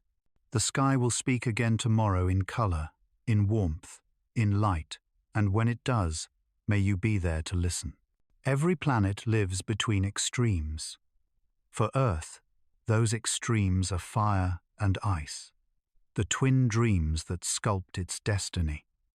Fire builds and burns, melts and renews. Ice freezes and preserves, slows and remembers. One is motion, the other, silence. Together, they keep the world alive. When volcanoes roar, they release the planet's inner warmth. When glaciers advance, they cool its fever. The history of Earth is a dialogue between these two forces, a push and pull that has shaped continents and climates for billions of years. Every mountain, every valley, every ocean owes its existence to their conversation. There was an age, long before humans, when ice ruled completely. Scientists call it Snowball Earth, a time when glaciers stretched to the equator, turning the planet into a sphere of frost. The seas froze miles deep, and sunlight scattered off white plains, dimming the sky. Yet even then, beneath the frozen crust, volcanoes continued to breathe. Their fires melted small oases of water, where the first microbes huddled, waiting. Life survived, not despite the ice, but within it. Then came fire's turn. The great eruptions of the Permian Age remade the planet again, pouring rivers of lava across continents, releasing gases that changed the air. Extinctions followed, but so did rebirth. Fire cleared space for new species, new forests, new possibilities. Out of the ashes of one age came the seeds of another. Even now, the two forces persist in quiet partnership. The poles glimmer with frozen memory, while the equator pulses with molten life. Our atmosphere, our oceans, our weather, all are born from their tension. The jet streams that guide storms exist because heat moves toward cold, forever chasing equilibrium. The earth is not fighting itself, it is balancing itself. Mythologies once personified this eternal dance. The Norse imagined Muspelheim, the realm of fire, and Niflheim, the realm of ice, two worlds whose meeting created existence. The Hawaiians saw fire as the goddess Pele and the sea as her tempering lover. The Inuit spoke of Sedna, the ice goddess who guards the frozen oceans with tenderness and rage. Each story recognized that creation depends on contrast, that life needs both fury and stillness. If you visit Iceland, you can stand on the seam where fire and ice literally meet. Volcanoes there sleep beneath glaciers, their heat-melting rivers that rush out in bursts of steam. It is a landscape of contradictions, lava fields glowing under snow, black rock beside white frost. And yet, in that unlikely harmony, new land is constantly being born. Fire and ice do not destroy each other. They create balance by coexistence. The same principle exists in us. Passion and calm, ambition and patience, chaos and order. They are our internal fire and ice. We often try to suppress one for the other, but the truth is, we need both. Without passion, we freeze. Without restraint, we burn. The art of living is the same as the art of the earth, learning how to let opposites breathe together. In the far future, scientists say, fire and ice will once again claim the world. Either the sun will swell and scorch the oceans, or the planet will drift into cold darkness when the sun dies. Yet even in those distant scenarios, balance remains. Heat will give way to memory. Ice will preserve the last spark of warmth. Nothing is wasted. As you breathe now, you are part of that ancient dialogue. The warmth in your chest comes from stars, the cool air in your lungs from glaciers long melted. You are the meeting point of fire and ice, the living proof of their truce. Close your eyes and imagine that balance. Picture lava flowing under a frozen sky. Hear the crackle of flame beneath the whisper of snow. Feel them both inside you, the energy to move and the calm to rest. They are not enemies. They are the twin hands that shaped you, the same hands that shaped the world. And as you drift toward sleep, may you dream as the earth does, half in fire, half in ice, forever alive between the two.